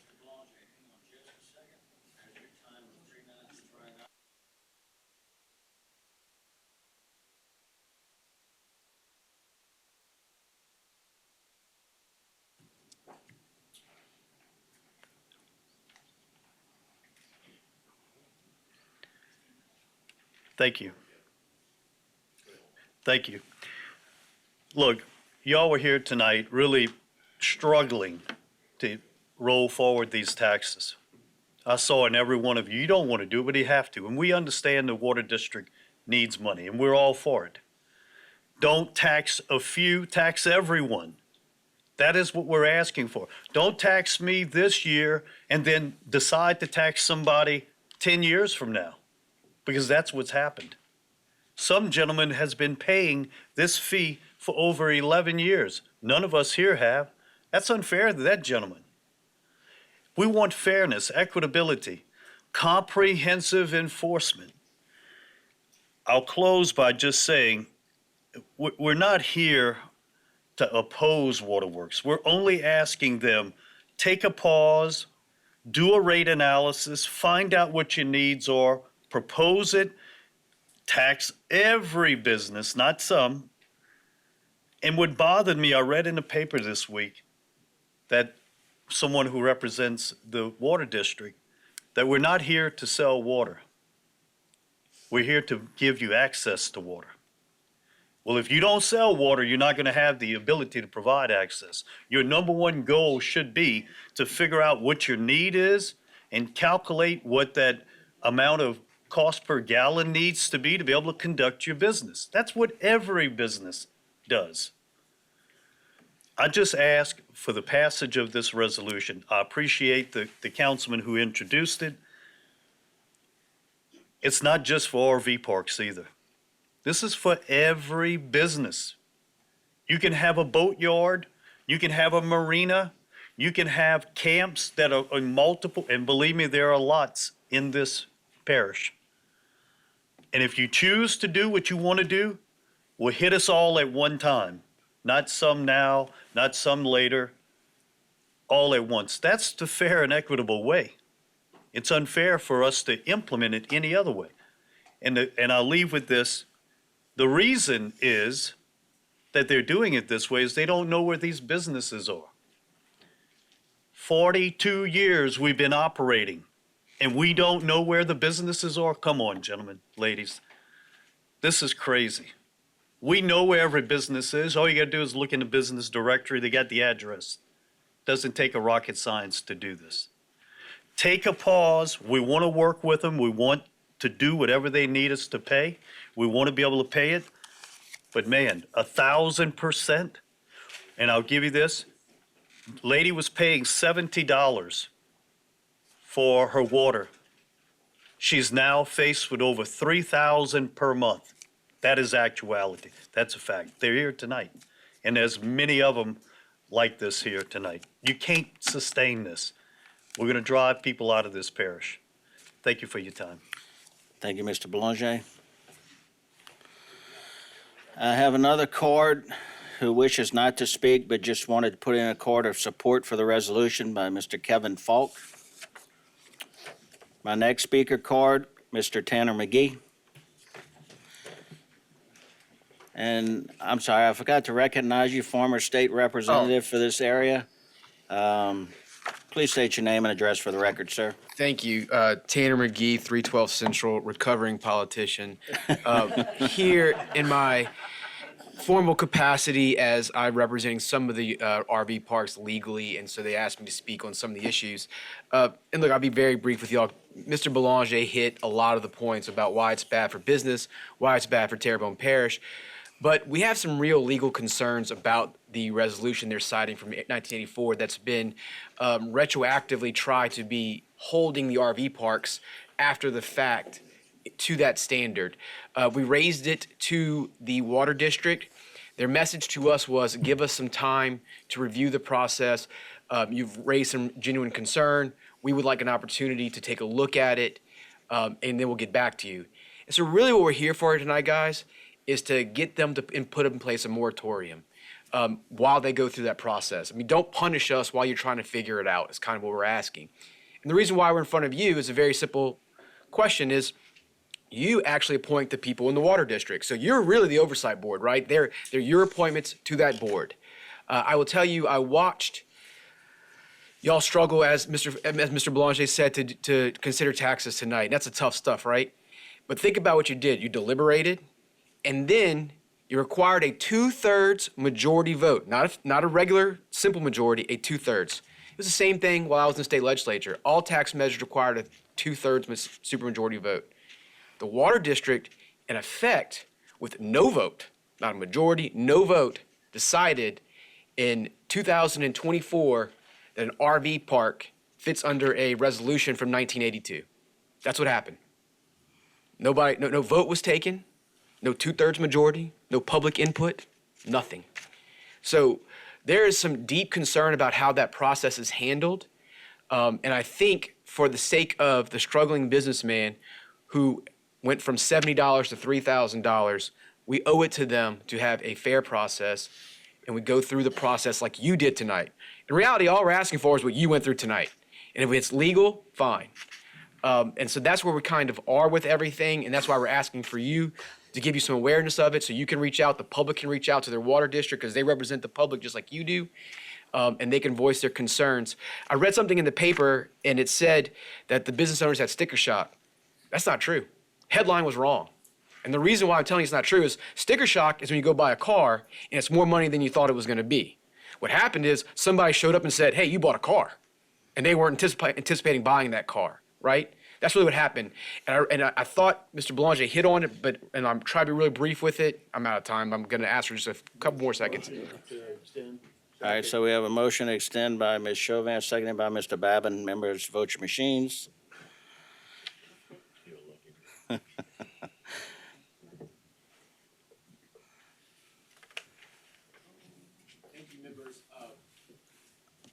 All right. Wait, can I go? Yes, sir. So what I was saying was, the Civic Center has like 200 water spouts at the Civic Center, right? And if they're collecting that $30 fee, that's an astronomical number that you're going to be required to pay. So it doesn't just affect the business owners, it affects y'all, and affects the general public if the Civic Center is having to come up with that kind of money on a monthly basis. So for all those reasons, we're here before you to urge to do this resolution, to send a message that y'all are encouraging the water district to take a look at it, and while they take a look at it, they don't penalize the resident, the small business owner. This isn't dealing with Walmart, we're dealing with mom and pop. That's really what we are. So I thank you for your time, gentlemen and ladies of your committee, and I hope that y'all pass the resolution. Thank you. Thank you, Mr. McGee. I have no more speaker cards. We have a motion and a second on the floor. Mr. Pledger. Thanks, Mr. Chair. I understand the concern there. However, with the resolution that's been put forward, I do see our Waterworks Director, Mr. Sober, in the audience. I'd like to offer him up an opportunity to possibly share a plan with us as far as this comprehensive review. Good evening, Mike Sober, 8814 Main Street, Houma, Louisiana, 70363. Councilman Harding, Councilwoman Chauvin, you were both present at a public meeting held at by the Board of Commissioners. Correct me if I'm wrong, but the Board of Commissioners of Consolidated Waterworks District Number 1 that night directed me and the staff to take a look at the entire policy concerning multiple, that's what the M stands for, rates. Is that not correct? You heard them say that, right? Okay, that's what we're doing, okay? Tonight, you had a page and a half of millages. Did anybody on there read Terrebonne Parish Consolidated Waterworks? Did you see our name on there? Anybody? You know why? Because we don't collect millages. The only way we make money is by selling water. So things that have occurred since 1992, the first water district was incorporated in 1950. The word consolidated happened in 94 when you, police jury and city councilman or alderman got put together. Y'all decided, put the waterworks districts together, 4 of them. That's what you did. In 1994, the consultant, Mr. Arthur DeFreitas, put forth a fiscal policy on how to operate. 1994, it was originally put through for Waterworks District Number 1 in 1982. That's what happened. We've been following that all along. This is not a new rollout. This is nothing. This has been happening since 1982. Is it out of date? Perhaps. I don't know. I can tell you what would help us to know how many RV parks there are is if you'd give me the names and addresses so that I don't have to send drivers up and down trying to find them, because we can't find them. I don't know where they at. The assessor doesn't know where they at. 911 doesn't know where they at. The GIS system doesn't know where they at. Yes, ma'am, I've been there. Nobody knows them. If you give me a name and an address, they'll tell me who it is. I don't have that because most of these RV camps are under individuals' names, so they're paying residential. But again, they asked, the Board of Commissioners responded, and that's what we're gonna do. So to say anything right now about what the cost is, I have no idea. I can't even find them. I do know we're approaching 1,000 of them that we didn't know about though. So we'll keep looking, and when we get it done, we'll make the report to the commissioners, and I'm sure you'll be included on. Thank you, Mr. Sober. Ms. Chauvin? So in looking at this at the Civic Center, when I questioned about that, if we have the multiple use, which is barely, I don't see many campers there, hardly ever. And looking at that, that would be like 6,000 extra a month. I'm assuming that's 200 meters. Okay. Correct. Okay. Okay. So my question is going to be to our parish president. When you look at this, this is going to be definitely a negative effect on our parish, being able to foot a bill that's barely used on that part of it.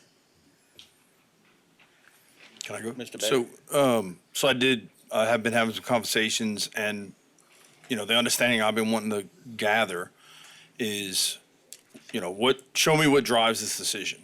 And then the next conversation is what has changed.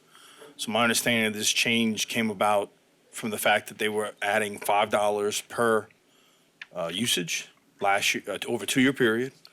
And I think, as I understand it, somebody called and said, something's not right with my bill, and then it started us down this path. So, I guess the only thing I would ask, and I was asked, will this affect the Civic Center? Because that is our concern. That decision has not been made.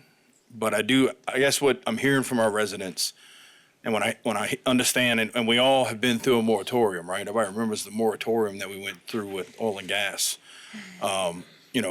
There's definitely been some changes, and maybe something the Waterworks maybe ought to look at considering is that, the changes that have been enacted to cause this to happen in the first place, would it be worth not saying we're going to go to the point of that and we're going to review everything, because if we do have people that are now paying more than what they did in a short period of time, similar to what Mr. McGee said, as a car you already bought that you now have to pay more for the tires for, maybe a good idea would be to say, we're going to go to the point where everything started to change. We're going to review that information and get back at everybody would be a possible viable option. Okay. So, Mr. Sobert, you talked about 1982 in District 1 that this came about. In 1994, it was consolidated. Was it ratified? Like when you meshed all these waterworks, was every rule, every policy from each waterworks all meshed together and ratified to? As well as all their debt. As well as all their debt was put together. Yes, ma'am. I'm assuming I wasn't there, obviously, but. Okay. And so I would ask you this, because I know, like, with what we had to do at our shrimp dock, I had to go get permit by permit to get, like, we needed bigger lines and different things. So we had to draw out our plans of what we had, and bring it in to be able to get the spigot and to be able to get the lines. So is that not done with every RV park, every business, every?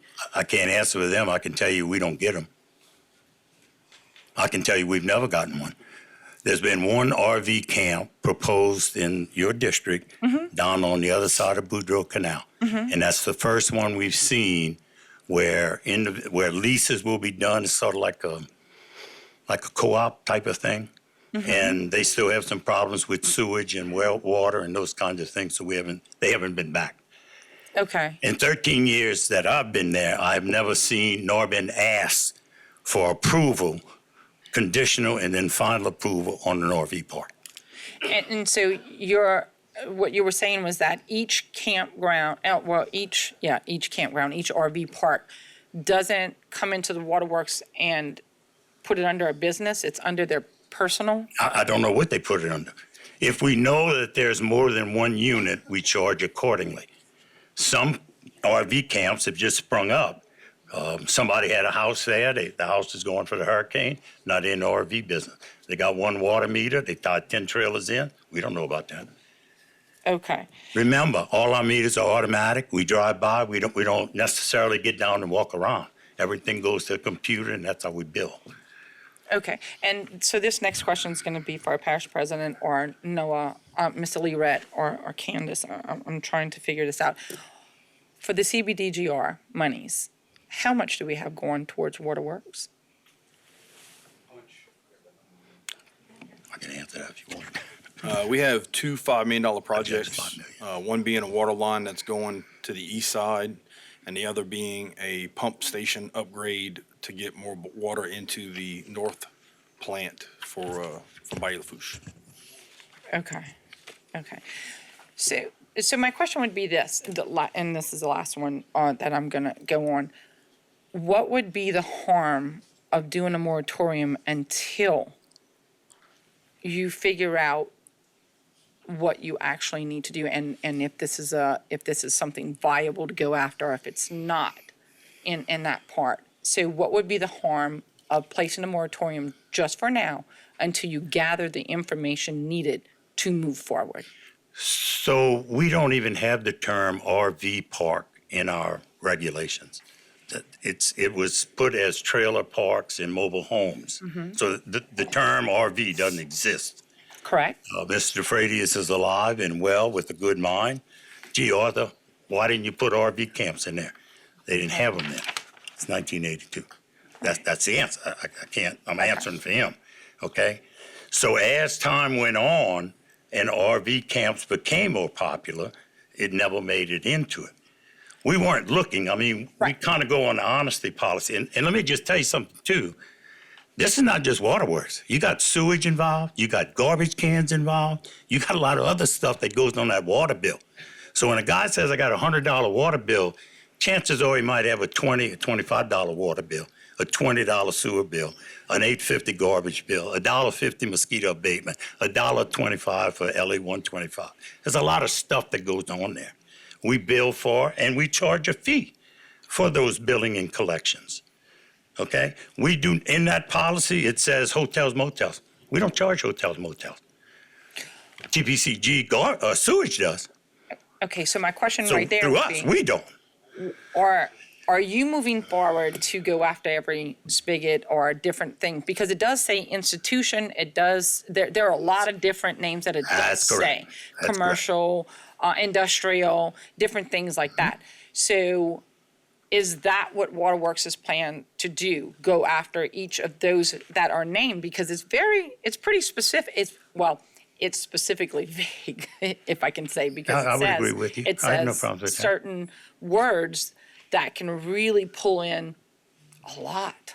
That's right. So I'm trying to figure, is that Ms. the Chauvin, I don't direction? know what we're doing. I don't know. All I know is I'm going out and I'm starting to look at things. Okay. The question becomes, what is a unit? They refer to that as a unit. And if I make a quick example, you have an apartment complex, has 100 apartments. Okay? Only has 1 meter, but it has 100 units. Okay? And in that article, it says whether occupied or not, we're to bill. Right. So we bill 100 minimum charges, whether there's people in it or not. Sewage is off of that billing that we do. They're billing 100 units times that. If they have regular kind of blue garbage cans or green garbage cans, Mr. Knockhan's here tonight, they take care of adding that to the bill. 1 unit, $8.50, we collect, and that's how it's done. The question is, when Ida came and GOSEP, the state, brought in all the pull-behind trailers, every one of those trailers paid a unit, whether they were in a big trailer park like 311 or in each individual house, because the feds came to us and said, we're putting it here. We put the unit on the bill. Okay? The mobile home parks, FEMA, same thing. They have 1 meter. They might have 100 trailer parks, 100 trailers. They're paying 100 times the minimum bill. $30 for commercial, $20 for residential. And then all of the other fees that go with it if they use those services. That's the way we bill. Okay, so And that's what 1982 and 1994 told us to do.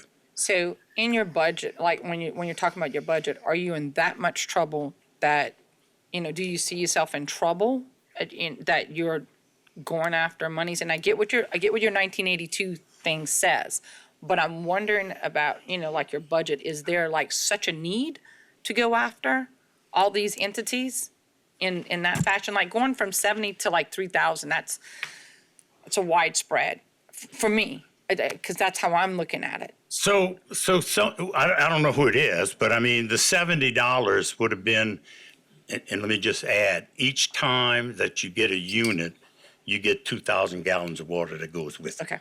Okay? So a lot of the apartments, even though they don't have anybody in it, they still come out the same because you're paying for a unit with no water use. That water gets credited to somebody else that's using more than 2,000. Okay? We do about $20 million in business a year. If you do the math, and we have 50-something thousand meters, and each one pays a minimum bill of either $30 if they were all commercial, which they're not, $20 if they were residential, which you'll choose, that's $1 million a year, times 12 is 12 million. 60% of our income comes from fixed costs, fixed fees coming in. The rest of it comes from selling water. So are we hurting for money? We're floating $12.5 million now to get a $5 million grant that, thanks to Representative then Tanner McGee and Zarang and Amadi and Senators Feasey and Alain. But to get that $5 million, we had to put up $7.5 million of our money. And I don't know how familiar you are with doing grants. Even though you're getting the money, you still got to pay it out first. Then they send it back to you after. Totally So to get the money, you got to have $12.5 million in the bank. And that's what we got. Thank you. Every year, see those standpipes? They got a big one in North Terrebonne. They got one right there by Prospect. That's $1 million. That's what it costs to paint them. We painted South Terrebonne last year. We painted North Terrebonne this year. Dumas is going to cost us $600,000. Meters. When I came here 11 years ago, or 13 years ago, they were $69. They're $208 now. We have 50,000 of them. We try and change them out 10,000 at a time. You can't even get 10,000 meters. So I don't know if we're in trouble. The key is I'm trying not to get us in trouble and to make sure that we have ample supply. And as you know, because I think you heard it during the meeting, the board said, we don't want any extra money. We need this much money to operate. And if we got too much, we'll either increase the projects and the spending. You know, we're going to spend $1 million in downtown Houma every year. If I get an extra $300,000-$400,000 from this, we're going to spend $1,300,000, $400,000. We don't keep money. That does us no good. We try to spend it and up our infrastructure. And that's why we're not the city of New Orleans, St. Joe, Louisiana, Jackson, Mississippi, where you can't drink the water or you don't even get the water. We try and take care of business. Okay, thank you. Thank you, Ms. Chauvin. Mr. Trosclair. Yes, first of all, I'm going to say that I'm the one that introduced the resolution. Sure. And I got a question for Mr. Pulaski. Chris, I know, we've had several here in the last, let's say, less than 10 years, several new campgrounds that came up in Terrebonne Parish, a couple of them in my district. Did they come, do you know off the top of your head, those guys came to your office and applied for permits for these campgrounds? So when someone comes to our office to apply for permits for an RV park, the first thing we usually tell them is, have you checked with the Department of Health? Because the Department of Health, depending upon the number of units on site, may require that they get or provide a service building. Bless you. So if they do, restrooms, showers, laundry services, service building, okay. Right? So if they do, if that site is in a special flood hazard area, then that service building has to be permitted, it has to be elevated, it's got to be ADA compliant. So we issue permits for that if it's required. If it's not required, then maybe what we're looking at permit-wise is if they want to do a covered shelter for the sites, maybe they get a permit for that. Or if they want to pour some sort of hard surface pad, they would have a permit for that. Or trade permits, for the utilities, whether it be plumbing or electricity, what have you. Utilities, they have to apply for a permit. Correct. Okay. So when they apply for that permit, is it classified through the parish as an RV park, or is it classified as something else? Well, in our permits, yes, it's an RV park, but in the trade permits, I'm not sure how that's going. Actually, I'm having a text message conversation with my permit staff as this conversation is happening. And as Mr. Stolberg mentioned earlier, and then I was going to bring that up before you even said that. I read your 1982 and your 94 resolutions, and nowhere did it say RV parks. Now, if you notice, my resolution strictly addresses RV parks. I understand that. Okay, so I have a difference of opinions between, and that's strictly my opinion. But an RV park is a temporary dwelling place. It's not a permanent living area. A mobile home park, by definition, is a place where you park a mobile home and you live in it. An apartment complex is a place that you rent, but RV parks, by design, are temporary parks for temporary deals. So, and look, I've camped all my life, and I've been to campgrounds. I've been to campgrounds in resort areas that you got to book a year in advance because they book year round. I've been camping in Cocodrie, where you go out there, you might be the only camper there for 2 weeks, 2 months, 3 months. I mean, realistically, in our area, a campground is seasonal with a 2.5 to 3 month season at best. The rest of the time, there ain't nobody there. So, I just think, by your statement, your resolutions are antiquated. They need to be updated. So, my message and my request by my resolution is, let's back off. Let's redo your house, get your stuff where you need, your dollars and cents in place, your resolution that definitely explains what an RV park is, what a mobile home park is, and the parameters that they have to operate under. Because, I know for a fact that we have campgrounds in here that, their utilization rate may be 5%, 10%, okay? And there's no way they can sustain it, these kind of additional charges that we throw it on them after the fact, okay? We haven't been charging them. Some of them been there for 8, 10 years, some less than that, maybe some more than that, I'm not sure. But, now they've got their business plan is based on what they've been paying. That through no fault of their own, they didn't, probably no fault of yours. But how do we logistically and realistically, with a good conscience, throw this on them just because we can? Because the ordinance is so vague, and it leaves a lot to determination, and it depends on who's reading, who's determining it. So, we amend ordinance up here every week. We do that all the time.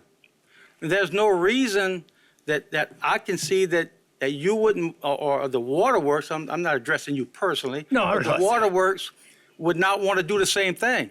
Let's look at, we got a lot of flaws in our system. Let's fix the flaws, and then let's go back and put an equitable system across the board. We use the AS400 that the parish runs, okay? And so to do anything out of that computer, you have to have things coded right.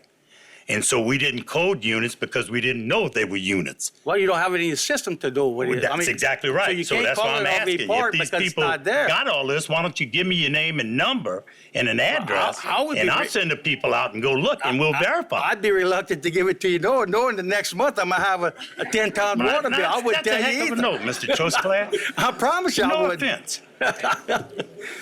I wouldn't either. Not knowing that you're going to jack my bill up. When I've been having this campground for 20 years and you haven't jacked it up before. Because you didn't tell us you were there. What happened to the owner that should say, hey, I'm going, like Mr. Pulaski said, I want to build an RV park. Hold up. Did you know that I wasn't paying? No. I didn't know I wasn't paying you the right amount either. Well, that's fine. But if you put it in a business name, or if you would have put it and told us that there's 2 units. Well, you just said you know where businesses are. Businesses got names all over the place. The meters are in personal names. When I went to the Board of Health and said, tell me where all the sewage bills are, or sewage treatment plants are, they said, give me a name. I can't give you a name. I don't know the guy's name. I can tell you where it's at. I said, well, we file by names. Okay, thank you very much. Well, like I said, I'm asking you guys to just And the board, I think, look back at it. Correct me if I'm wrong, the board said that we would do that. The Board of Commissioners said that they would do that. I would, and that's all I'm asking. And that's I'm sure that's what these guys are asking too. Let's just hold off. Let's not charge anybody until we get everything laid out into. No. We won't charge, as Mr. Norman, our attorney, says, we put the pause button on it. When that night came, nothing going forward will be added. What was there is there. The M rate is 60% of our gross income. That's fixed fees. When you say don't apply the M rate, that's no apartments, that's no campgrounds, and no trailer parks. That's not, I don't think, what you want. We don't even know what an RV is. We haven't defined that yet. And so going forward, nobody's got an extra charge. Well, you've increased in the last 2 months. You've increased some people's. Are you going to retract those? No. August the 19th is the date that this started. And the board said from that time forward, just pause it. Let's look at what we got. Let's redefine some things. Let's look at the money, and let's see where we're at and what we need. And we will put forth a rate plan that takes care of that. That's what you asked. I think that's what you're asking us to do. A moratorium, by definition I looked up, stop doing it altogether.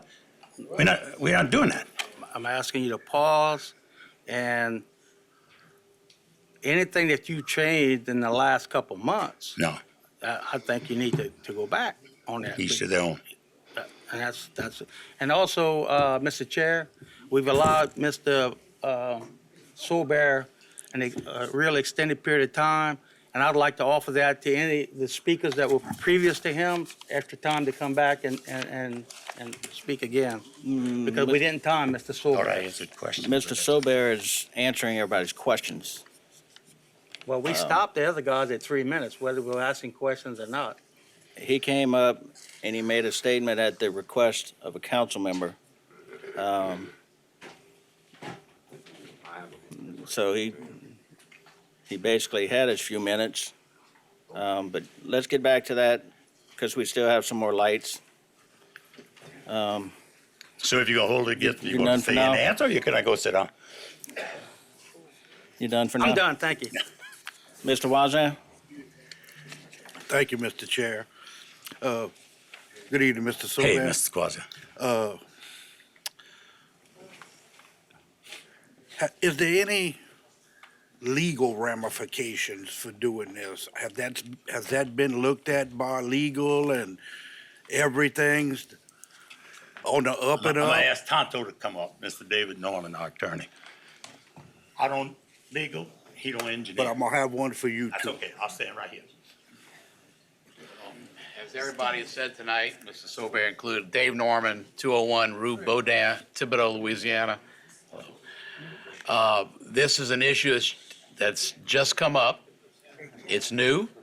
We're dealing with old 1982 and 1994 memoranda. So things need to be updated.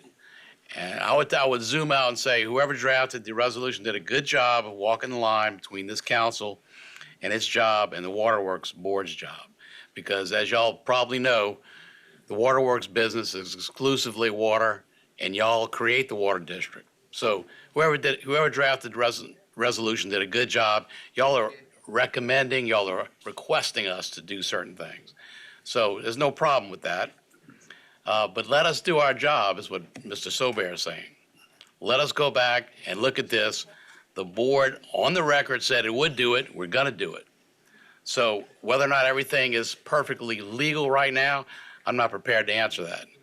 But we're certainly going to look at everything tout sweet and trust this water board. There's been some goodwill built up over the 50 years it's been in operation. And I've been doing the legal work for 15 years. And these people, I think, have earned y'all trust and goodwill. So appreciate y'all taking the time to answer your constituents' complaints, and they're well-founded. So we're going to look at it from every aspect, practical, legal, and business-wise, and do the right thing. That's what I have to say. Thank you, sir. I appreciate that. Yeah, thank you. Yeah, and with that being said, it doesn't seem like anything should be taking place right now by, It is not. That is correct, sir. by billing people That's correct. these charges until it's been deemed legal. That's just what I'm thinking. I'm not. So are you telling me our M rate is not legal? Is that what you're saying? No, I'm saying before these charges are implemented. Yeah, that's correct. To existing That's correct. properties, That's right? correct. We have not gone back, nor will we go forward from August the 19th. So it would have to be deemed legal before course y'all it's start legal. doing that. Yes. Well, it will be passed by the Board of Commissioners and like you through a public hearing. Yes, sir. And they'll have it, and whoever likes it or dislikes it gets to come. Yeah, I'm just basing this Oh, yeah. on what the attorney said, right? Yes, sir. He said it That's had right. to be deemed legal. So, and so with that being said, normally these are lengthy processes because Mm-hmm. I'm gonna assume there's gonna be businesses that's gonna have their own attorneys with an opinion on it as well. They're welcome to it. So this could be a very lengthy process Could be a lengthy legal battle too. before you could ever implement a Mm-hmm. charge on a existing business Mm-hmm. or park or whatever. Am I correct? I don't It's know. a question. I'm the engineer, Mr. Clayton.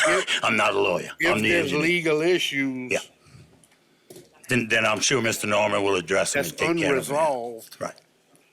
That's correct. You shouldn't be charging existing businesses that haven't been charged, am I right or wrong? The board said that we would not do anything after going forward that night. Yes, sir. That's what I'm doing. So if they were being charged prior to that meeting, then we will continue to charge them. And just out of my And curiosity. I know that you're welcome to opinion. All I'm saying is we are not going to implement any charges on anybody that applies to RV camps or M rates, except those that are already existing. So what I guess in a way we're trying to do is get a handle on what are RV campgrounds and how are they going to be classified and how are they going to pay. You know, one option is to say, you know what? If you get water, you put a meter. I don't care if you get anything. 25% of our population uses no water whatsoever. So you can charge for water, and what is it good does it do you? Right. 0 times 1,000 gallons is still 0. And that's why they have the fixed fee for a connection fee, for a convenience fee, whatever you want to call it. Yes, sir. It's so that there's a certain amount of money that has to pay on that infrastructure that's already put in the ground, that no tax is paid for. Selling water paid for it, and selling convenience paid for it. And just out of curiosity, Mm-hmm. what is the average cost of a meter and installation? Average. We charge right at $1,000 for the meter box, the meter, and the ancillary products that go with it. A tap on the main line, busting cement if you got to do that, whatever it is. For a regular 3/4 inch meter, residential meter. And that's what y'all charge the resident? Yes, sir. Or the owner? Yeah. Okay. Yeah. Now the bigger meters cost more because there's usually more work, and the meter itself costs a lot more. Okay. And I'm assuming there's a lot of maintenance involved with these meters or something? They're all electronic. The battery life is between 8 and 10 years, so we try to change that portion out once every 10 years to try and keep them fresh. Okay. Meters, because of the way they're made from friction, never go faster. They'll never charge you for more. They'll only charge you for less because of the wear.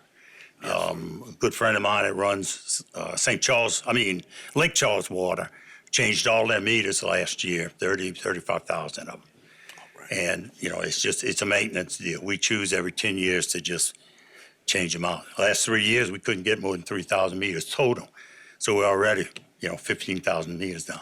Yeah. I don't think I don't think the moratorium is really going to affect y'all in any way because I think you're going to have your own moratorium in-house. That's it. What I'm That's thinking. exactly right. Yeah. But, so I wouldn't sweat it. Mm-hmm.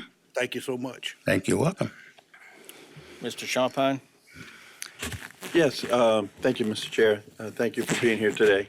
I guess my question is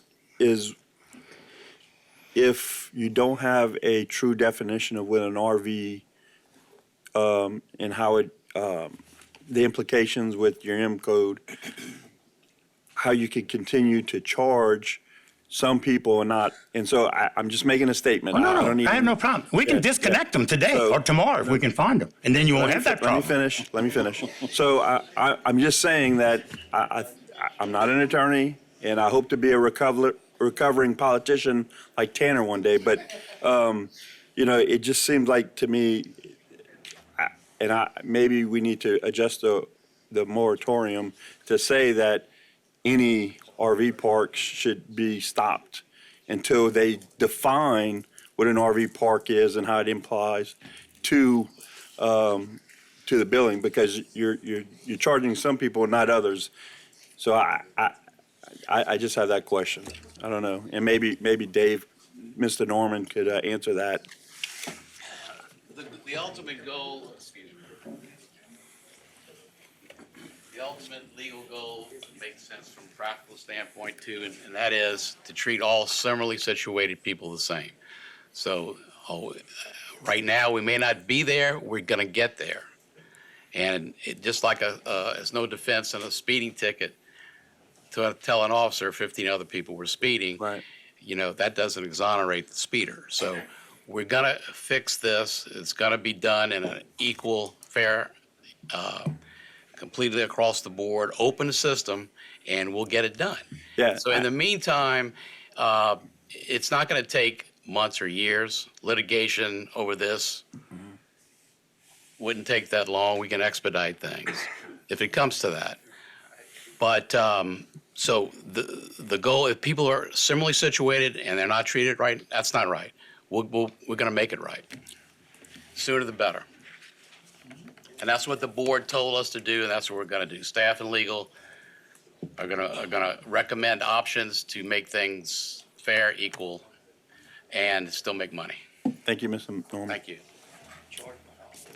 Mr. Harding?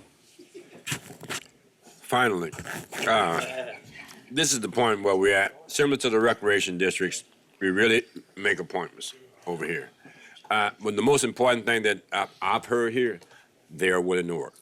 I think I'm supporting Mr. Trusclair, what he has before us, because he's actually supporting the citizens. He's also supporting the right thing to do. And that's the best thing that I've heard out of all the conversations that we had. When I was at the meeting, you said you're willing to work. It's the fact, it's unfortunate that as of August 19th, somebody got some bills. That person will continue to get that particular bill. That's correct. Right. But then basically what you're saying now, everything is frozen. All That's right. right. So that means also, and this is where kind of similar to what Kevin is asking, that also means that no more RVs can be put there. Have you made any provisions for if someone new comes in and we get a permit for everything? We have changed our sign up for meters. We ask a lot more questions now, and we're going to know what you're doing with that water meter. And if you say one thing and you don't, our attorney says that's fraud, and we will disconnect you on the spot. Okay. So if you're going to get a single meter for one unit, and you got 3, and we find you, we'll disconnect you. Yeah. And I want to be clarified about something here also. 16.9 ounces of water. Correct. You can have a price for 16.9 ounces of water. Plus the writing. It's almost like when you go to potato chip bag. You know what I mean? It costs more for the potato chip bag than the potato chips. Okay. So it's kind of difficult to understand how everything is going and you got water going out. It's kind of difficult. There's no meter gauging how much water you actually having going out. Sure. You mean from our plants and all? Right. Yeah, we know how much water's going out. All right. So it kind of, well, I know we don't have nothing. It just kind of got to me. Whereas I'm trying to figure out X amount of dollars, X amount of ounces costs so much money. All right. And it should be $1.30 1,000 gallon is what our production cost is. So it shouldn't be that much variation in the cost. I'm sorry, Mr. Harding, I don't follow you. 16.9 gallons of ounces of water in Mississippi and 16.9 ounces of water in Louisiana. They cost the same thing. If you distribute it over here at an RV park, a motel, a hotel at 130, whatever you say it is. Well, that's the production cost. We don't sell it cost. Well, what I'm saying is, there shouldn't be that much variation. If they're using the water, number one, they got to pay for it. Right. All right. Number two, it shouldn't be that much variations in the water because we're charging so much per ounce, per gallon, per whatever. But that doesn't cover the cost of getting the water to you and through the meter.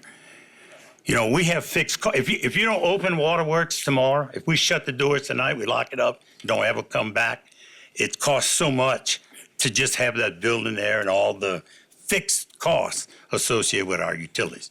And rate schedules are set based on covering your fixed costs and certainly covering all your variable costs. Ms. Candace can agree or disagree with me, but that's the way rates are set. We're the same way. But when there's an M1 standard for AWWA that you go by, which we're going to get a rate study in pretty good anytime now. The point is that it takes money to operate and to keep operating. And so we don't know how much pipes are going to break tomorrow. You know, you had an 18-wheeler with a drag line fall through a street yesterday. We didn't plan on that. Well, you know, and really, I just want to make a short point because I think we've really been at it. Steve, have made a good point. I think y'all going down the right road is unfortunate. That's the one I feel for, the person that got the elevated bill. Not a problem. But as long as there's a promise, because we have very little jurisdiction other than appointing those people to the board. Correct. So that's why it's important, nothing against those guys in the waterworks. It's important people, when they serve on these boards, they have a passion for the people. Yep. Thank you. Thank you. Mr. Bergeron. Yeah, I don't know if it's clear earlier, but I would like to make a formal request of the water district to go back to the point where we made changes and roll back those changes, because, you know, if it's $10 to $20, I maybe understand, but if we got somebody that went from $70 to $3,000, any business is going to struggle with that, right? I just don't care who you are if you talk about economies of scale. And so the parish is willing to do, talking with our communications department, any report we have to create or run or whatever we can do to assist to get the data out of the S400. I just formally request that we roll these things back and go through that process. And once we determine where we're going to be at, enforce that. Thank you, Mr. Hamner. Hi, Mike. Nice seeing you again. How you doing? Thank you for being on the hot seat tonight. Not a problem. Actually, I'm appreciate it. standing, It's fun, but that's huh? okay. Go ahead. It's fun to be up there on the hot seat. So let's see, we've been without water, we've had Naglaria Fowlery, we have salt water, so when's it gonna get hot? But anyway, on the same lines as what Mr. Bergeron was saying about pushing it back.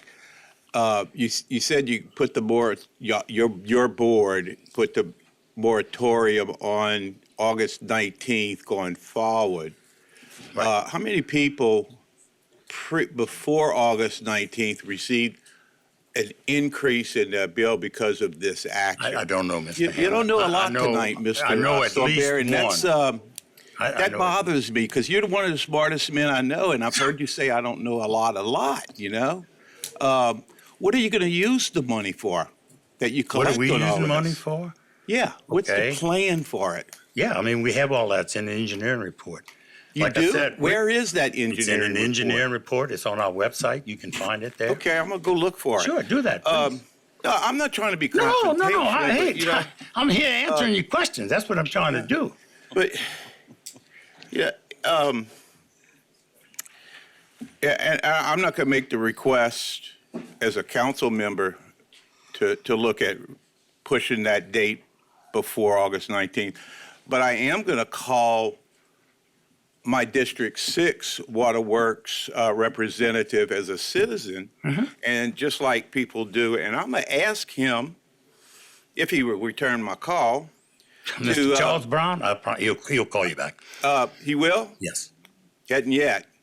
And I was a little bit. I'll place the disappointed. call for him. Okay. He'll call you back. But, you know, I'm going to ask him to help me as a citizen through, just like my constituents asked me to help them.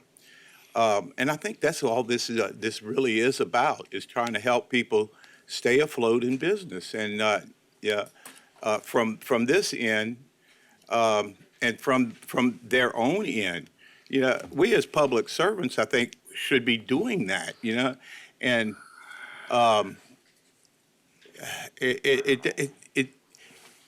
it doesn't make a lot of sense to me anymore. That morning I called you up at your office, you answered those questions. I said, we talked for about an hour and 20-something minutes, you know, and it all made perfectly sense. But it's not making sense to me anymore because I'm hearing you answered all those questions directly. What's not and tonight- making sense? If I'm sorry, I just want I'm missing something. What's not making sense? That I don't know where all the projects are? I mean, I can name some for you if you Well, like. no. And how much they I guess cost. I'm babbling on, but you know, I'm gonna move on. I do have another question. Your minimum charge is going to be $30. That's per RV slot. That is for a commercial account, yes. For a commercial, so. That's correct. So if a person has 60 slots, they're going to be paying $1,800 a month. Yes, sir. But with that, each of those $30 charges, they'll be getting 2,000 gallons of water. That is correct. Yes, sir. That's a lot of toilet flushing to catch up to 2,000, isn't it? I don't know. You'd have to ask apartment owners or somebody like that. But I can tell you that apartment owners that are paying that per unit, even if Well, I'm there's talking nobody, RV parks now. Are you talking apartments? I don't know about RV parks. I just don't You know. charge They're them? there. I know they're there. The meters charge them. I'm sorry, Mr. Hammond, I don't look at 50,000 bills a month. So I don't know what an average bill is. I'm sorry, I Okay. just don't know. You don't know? Okay. Thank you. Yes, I have a question for Mr. McGee. Mr. Tanner. Oh, Sorry. so I'm finished?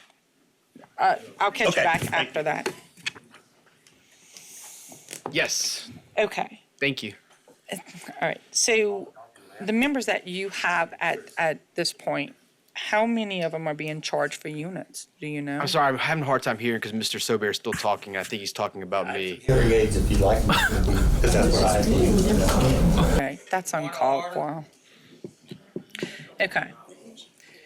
So the members that you have, how many are being charged for units? I'm not sure an exact number, but it's definitely probably 3 or 4 that I'm aware of right now, out of probably 20 that we have a part of our group association. So if you're not, the problem with the policy they've articulated is that 4 people or 5 people would be paying a different rate than the other 15 people in our group.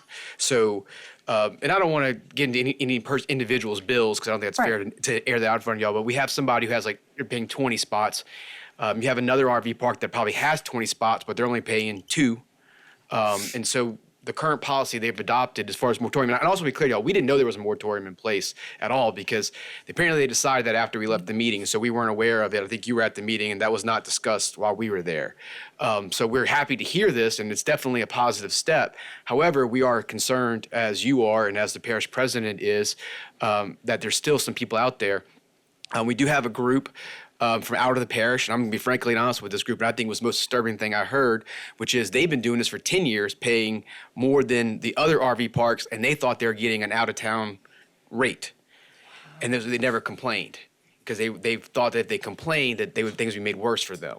That's not the impression. You know, I know parish president ran on being open for business and creating business. If you think out-of-town businesses are going to come here when they think they get different rules than interior businesses, they ain't coming. And the other thing that I remind you of, what's really important is people don't live in RVs. Mr. Sober keeps talking about apartments and apartments and apartments. People live in those. Trailer homes, people live in those. You have RV parks, you have 100 spots, 2 people in them. 2 people using water. To Mr. Hamner's point, they're not using a whole lot of water of their free credits, and there's only 2 people in the park that time. Most of these owners have policies where they don't even allow permanent residents. They don't allow it. So this is to be tourism. You know, if you want to go build an RV park next to the Bayou Country Sportsplex to try and get more businesses here and more people to come in and enjoy our Bayou Country Sportsplex and bring some money into the parish, who would open an RV park under this policy? You're shutting the door to sports tourism, recreational tourism. That's what this policy is effectively doing. And I think they've admitted at this point that the policy is at best antiquated and at worst applying different rules to different people. So I think they realize, and I think they've said that, they had to do something. And so I think we all agree there's a problem. And we want to get to the end. And look, I want to be very clear with the members of this council and to the members of the board. We made this. Our members want to be paying water. They want clean water. They just want to be paying their fair share of that water. That's it. Nothing more, nothing less.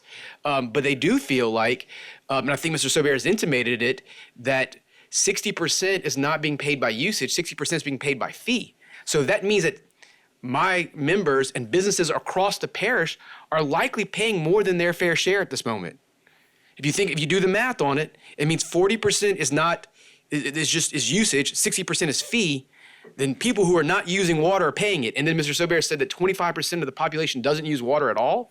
I don't even understand how you come up with that number. As far as I know, water is essential to drinking. Maybe they're paying in bottled water, but then it's definitely essential for showering. I mean, I guess they're using it from wells. I guess that's what he's trying to say. They don't use it from them. I don't know. But I guess we're going to have a lot less people using water if we keep going down this path of basically fee for service without attached to any usage rate. Okay. Okay, the other thing that, and I would say that this was kind of put off by it, is that I looked at the Waterworks website, and they have meter fees and capacities, but there's no M rate for the meter fees, and also there was no way for me to reach the person that sits on the board. Like, I had to literally go and try and find who that person was, what their phone number was, how to get in touch with them. That's a little disturbing for me, because I would think that we want everybody to have access to that. So I don't know if you really realize that, but now that you do, maybe we can, put that up on the website for that. But that was my question as a whole. I look at this more than just RV parks. I really look at, as a business front, that it's worrisome for me, because it was admitted that they're not charging on motels at this point, but we're going back to do RVs. And I don't remember that night to say that there was a moratorium. They did say that they would look into it, but I don't remember anybody mentioning moratorium on any of that. There was something that said that they would look into it. Our memories are the same, and so I don't remember anything being said about doing more time. I heard that we'd look into it, give us some time, that kind of stuff. So we had no comfort level leading the meeting that next month they're not going to be collecting this and not going out. And right now, it's totally up to the will and interpretation of the Waterworks director of what he thinks commercial applies to. I mean, I think everybody should understand that.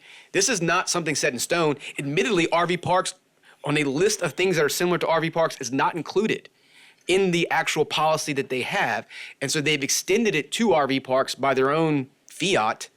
And so this is like, if you're trying to solve a $3 million tax problem, like the parish president alluded to earlier, the parish president decided that people with chimneys, and you have more than one chimney, that you now you qualify under a double tax. I mean, we're basically making rule interpretations on the fly with no definition of units. We've already heard that. With no definition of RVs. These are all a host of legal issues that I alluded to that need to be addressed. So my next question is this: when you're looking at, and maybe they might know this, so every unit is going to have a meter? That's not how it is now and currently. Right now, a unit is just a hookup to water. That's what they've determined a unit to be without a definition. If you have a hookup for water, then that's a unit.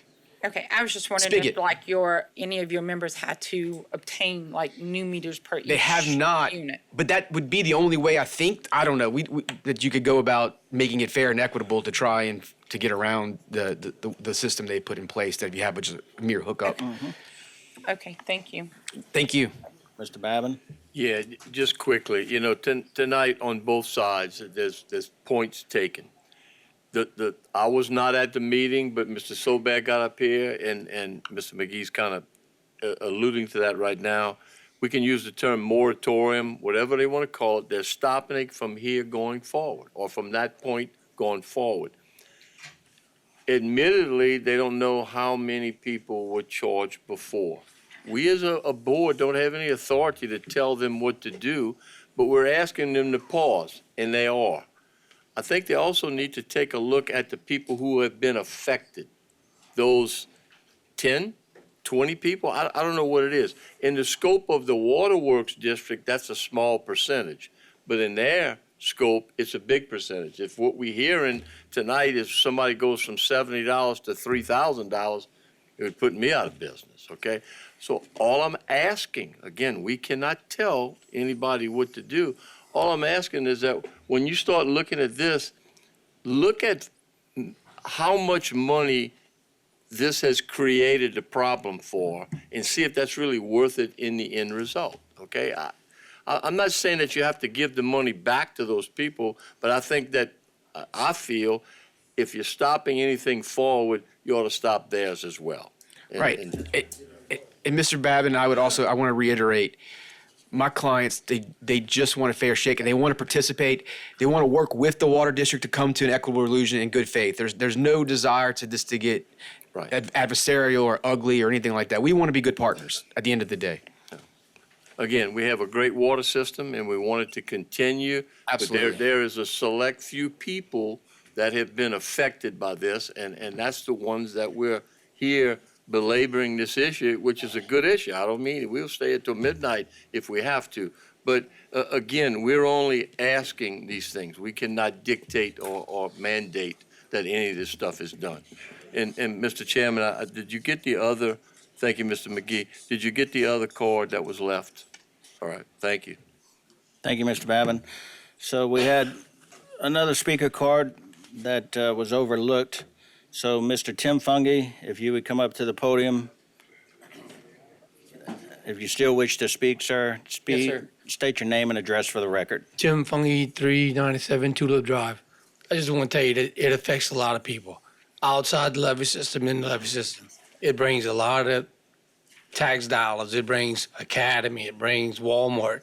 Everybody that comes to our marina is all spending gas money, clothes, fuel, everything. So I don't know the budget. You're saying we got $3 million. I can't put it with $3 million. But every little RV park pushes people. It's tourism. It's not penny pinches. You know, some people can't afford a Snickers board out of our right now, much less another $30 water bill. I'm asking for your help. Thanks. Thank you, Mr. Fungi. All right, so we have a motion and a second. Before its members, vote your machines.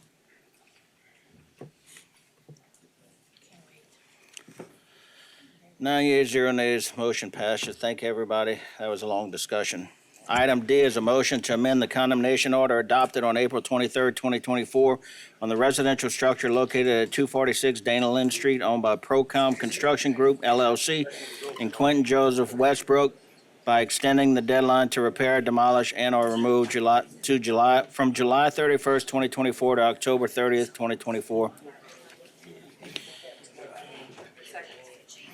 So we have a motion by Mr. Harding, seconded by Ms. Chauvin. Members, vote your machines.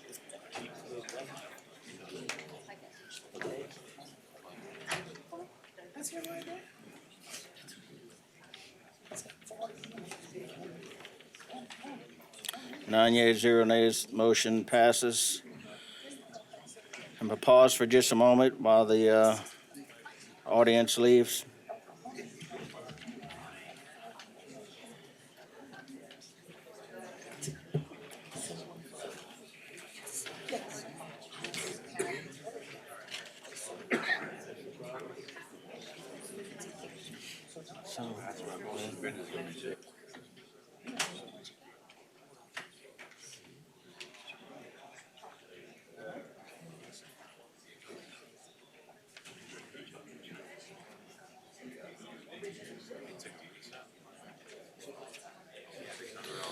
All right, folks. Item 2, public wishing to address the council. A, in accordance with Section 2-07E of the Terrebonne Parish Home Rule Charter, the public will be heard and can speak for 3 minutes on any matter related to parish government without discussion or questions and answers on non-agenda item. I have one speaker card. Mr. Wilford Nels. Yes, Mr. Wilford Nels. Please state your name and address for the record when you come up, sir. Good evening. Good evening. My name is Wilford Nels. I live right now at 139A Banks Avenue. So the problem is I moved there.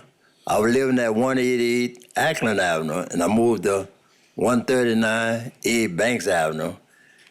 And across from my property, it had a pile of trash. And I've been calling the parish and talking to the trash department and nuisance department to try to get someone to pick it up because the animals crawl in it, you know, possum and nutri-rats. All that is in the pile, and the pile getting bigger. Folks passing by, throwing stuff, adding to the pile. I couldn't I just recently put my mailbox up 2 days ago. I had to make a space because I had to put the mailbox on the other side of the streets. And I've been trying to get them, they tell me they can't pick it up because nobody live on the property. Now, how the trash got there, I don't know. But I'm asking that y'all would send someone to pick that trash up because it's a nuisance across from my home. I just moved there, and it's just a nuisance for to wake up every morning and see that. Sometimes I have to go with my wife to protect her because the animal be, running around and I don't want nothing to happen to her. And I've been called and it's been now 3-4 months. Nobody don't want to do nothing. So what can I do to get somebody to come pick their trash up? Mr. Pleasure? Mr. Nels, I can appreciate you coming before us tonight about this. And I'm one of those people whom have a bit of honesty within myself and nobleness to admit if I fail. And I'm going to tell you, I failed you. You called me. You did call me. And I didn't follow through in what you asked after I shared with you that the parish can't pick the trash up because of they have to have open utilities, I think it is, in order and be less than 15 cubic yards. I should have pushed a little harder, but I failed you on that. And I assure you, I'll make sure that property owner whom lives in New Orleans, I think it is, the responsible party where the mail goes to. Make sure. Excuse me? Why don't you and I go pick up the trash for you? Yeah. Because they told me that I got in contact with the owner, and they gave him like a couple of weeks to do something. If they didn't do nothing, that they were going to do something, but nobody still ain't doing that. I assure you, we're going to admit that I should have pushed a little harder. I will address that for you and notify the homeowner. Okay, thank you. Thank you, Mr. Pulaski? Yeah. Thank you, Mr. Chairman. I was just checking to see where we're at with nuisance abatement. We have multiple charges on the property, and Candace was just telling me, that one's getting ready to go on the tax roll because those liens and charges have gone unpaid. Because they don't have the utilities on place, yes, we can't, it's not something that solid waste could pick up or whatever, but that doesn't prohibit us from once again going through that nuisance abatement violation process. So it is a process, but the end result is that would be the only means and mechanism that we'd have to go pick it up. So we can initiate that. So, thank you, Mr. Pulaski. Item 3, committee reports. Community Development and Planning Committee, Ms. Chauvin. I make a motion that the council accept and ratify the minutes of the Community Development and Planning Committee held on August 26, 2024, and have 5 public hearings.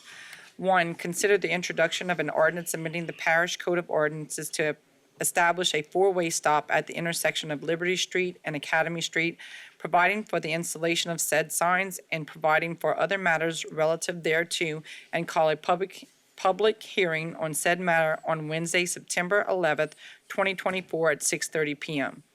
2, consider the introduction of an ordinance amending the Parish Code of Ordinances to establish a no parking zone at 600 Pecan Street along the south side of the street, providing for the installation of said signs and providing for other matters relative thereto, and call a public hearing on said matter on Wednesday, September 11th, 2024 at 6:30 p.m. 3, consider the introduction of an ordinance to revise Section 28 through 76 in Article 4, Chapter 28 of the Terrebonne Parish Code of Ordinances to include campgrounds under prohibited uses in the supplemental major corridor overlay district, and to provide for other matters relative thereto, and call a public hearing on Wednesday, September 11th, 2024 at 6:30 p.m.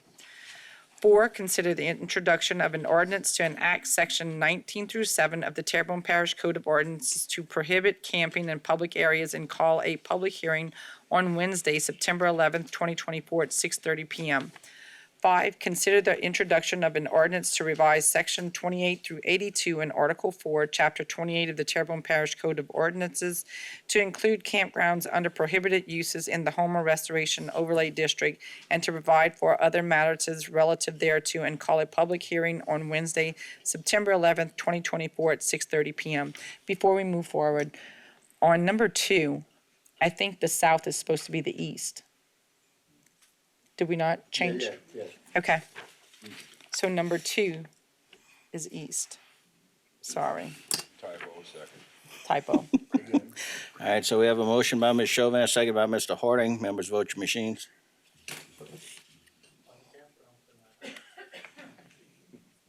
Nine yeas, 0 nays. Item B, Public Service Committee, Mr. Babin. Yes, thank you, Mr. Chairman. I make a motion that the council accept and ratify the minutes of the Public Service Committee meeting held on Monday, August 26, 2024, and have 3 public hearings. 1, consider the introduction of an ordinance to authorize the parish president to enter into an amendment, number 2, to the intergovernmental agreement and lease with Recreation District 11 to remove Odemont Street, Park, City, Air Base Park, excluding the gym, pool, and football field, Jim Bowie Park, Marla Street Park, Parish Park, Lee Avenue Park, Maple Street Park, Rio Vista Park, and the adult softball complex from the agreement with and return care, custody, and control of those parks to Terrebonne Parish Consolidated Government and call a public hearing on Wednesday, September 11th, 2024 at 6:30 p.m. Number 2, consider the introduction of an ordinance to amend Section 13-63, Qualifications for Drivers, Section 13-65, Standards for Ambulance Equipment, Section 13 through 70, Transportation Emergency Patients, of emergency patients, Sections 13 through 90, ambulance inspections, and Article 4 of Chapter 13 of the Terrebonne Parish Code of Ordinance, and to provide for other matters relative thereto, and call a public hearing on Wednesday, September 11th, 2024 at 6:30 p.m.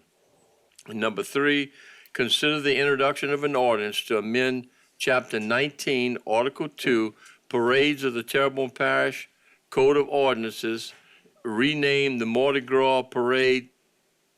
Again, I think we said last night that safety was going to be pulled out of it, so that we'll take that typo as well.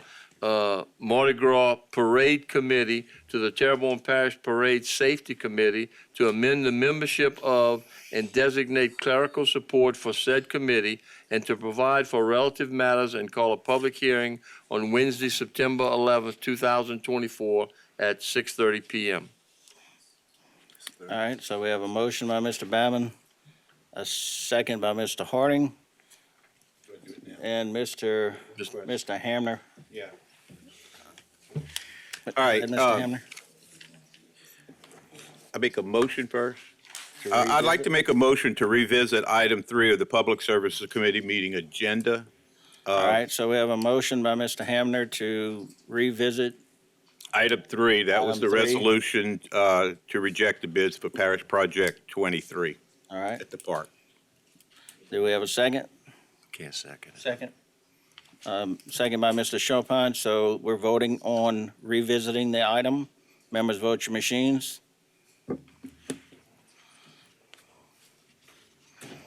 Nine yeas, 0 nays. Go ahead, Mr. Hamner. Okay, I'd like to make a substitute motion to adopt the resolution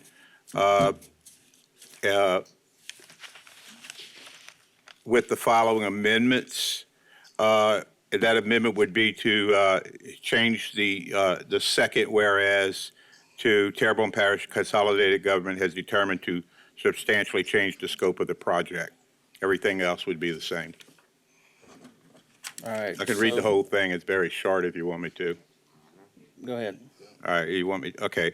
The whole resolution would be to whereas bids have been received for the parish project number 23 Park-46 Bayou Country Sports Park, Limestone Parking Lot by the Terrebonne Parish Consolidated Government And it would change to, whereas Terrebonne Parish Consolidated Government has determined to substantially change the scope of the project, and whereas the parish administration has recommended that all bids received be for project part number 23-46 Bayou Country Sports Park be rejected.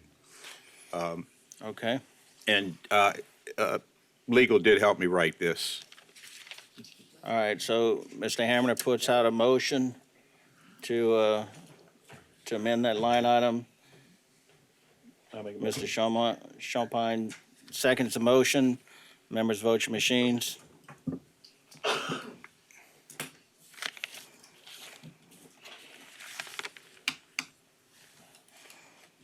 Eight yeas. The motion carries, so let the record reflect the change. Thank you all. Our next is Budget and Finance Committee. Mr. Pledger. Thank you, Mr. Chair. Make a motion that the council accept and ratify the minutes of the Budget and Finance Committee held on August 26, 2024. And I have one public hearing. Consider the introduction of an ordinance to amend the 2024 adopted operating budget and 5-year capital outlay budget of the Terrebonne Parish Consolidated Government for the following items and to provide for related matters. Item number 1, Houma Police Department, $3,841. Item number 2, General Fund, $15,000. Item number 3, Restore Act Hollywood Road Bridge Extension, $302,923. Item number 4, Louisiana Commission on Law Enforcement Grant Award, $11,569.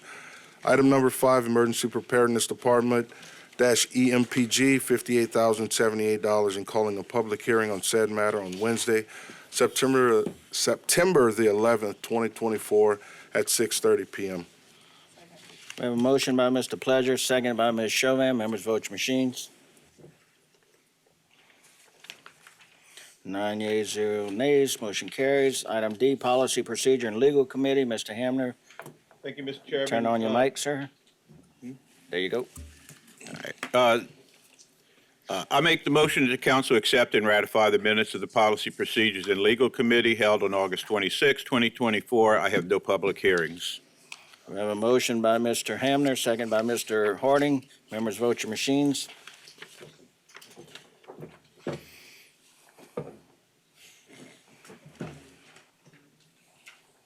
Eight yeas, 0 nays. Motion carries. On item 4, no streetlights were submitted, so no action is necessary. Item 5, appointments to various boards, committees, and commissions. A is Veterans Memorial District Board, 2 expiring terms on 9/17/24, 1 representing the Military Museum and 1 representing the Legislative Delegation South, and 2 vacancies due to resignations, 1 representing the Parish President South of the Intracoastal, and 1 representing the Vietnam Veterans of America. Mr. Michael W. Sears, representing the Vietnam veteran, submits an application and resume for consideration.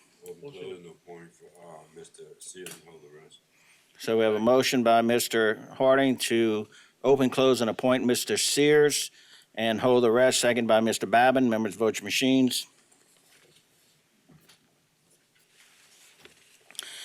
8 yeas, 1 abstention. Item 6, vacancies to various boards, committees, and commissions. A, Recreation District Number 23 Board, 1 expired term. Coteau Fire Protection District Board, 1 expired term. Children and Youth Services Board, 3 expired terms, each representing one of the following: Bayou Area Children Foundation, Gulf Coast Teaching and Family Services, and Houma Police Department. Downtown Development Corporation, 3 expired terms, each representing the following entities: 1 representing the Parish Council, 1 representing the Historical Society, and 1 representing Downtown Merchants.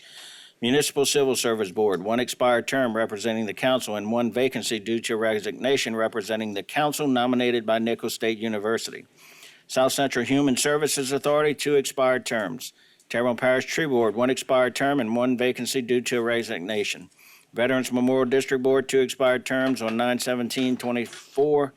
1 representing Military Museum and 1 representing Legislative Delegation South, and 1 vacancy due to the resignation representing the Parish President South of the Intercoastal.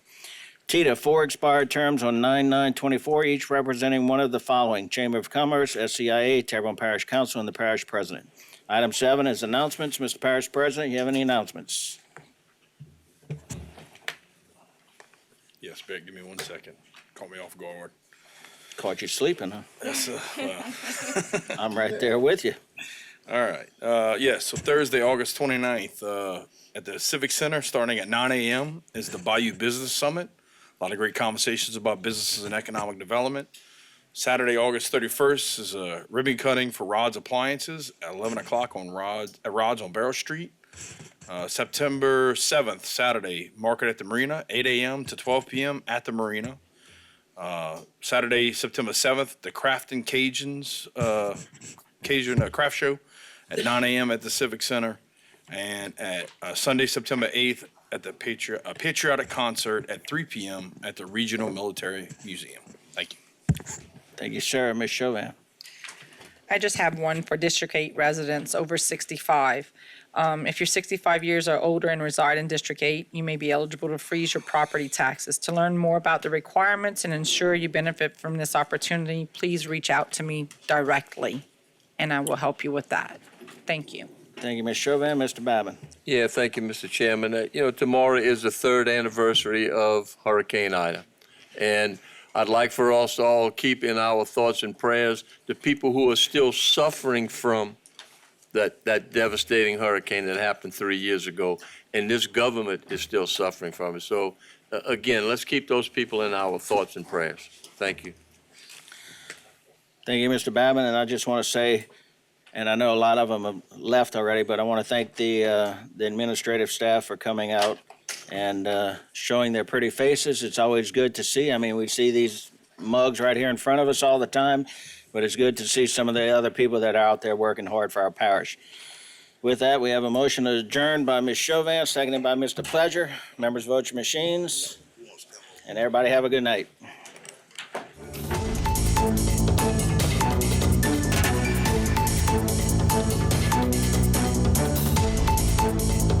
Today's social media segment is brought to you by Alford and Associates for all of your insurance needs.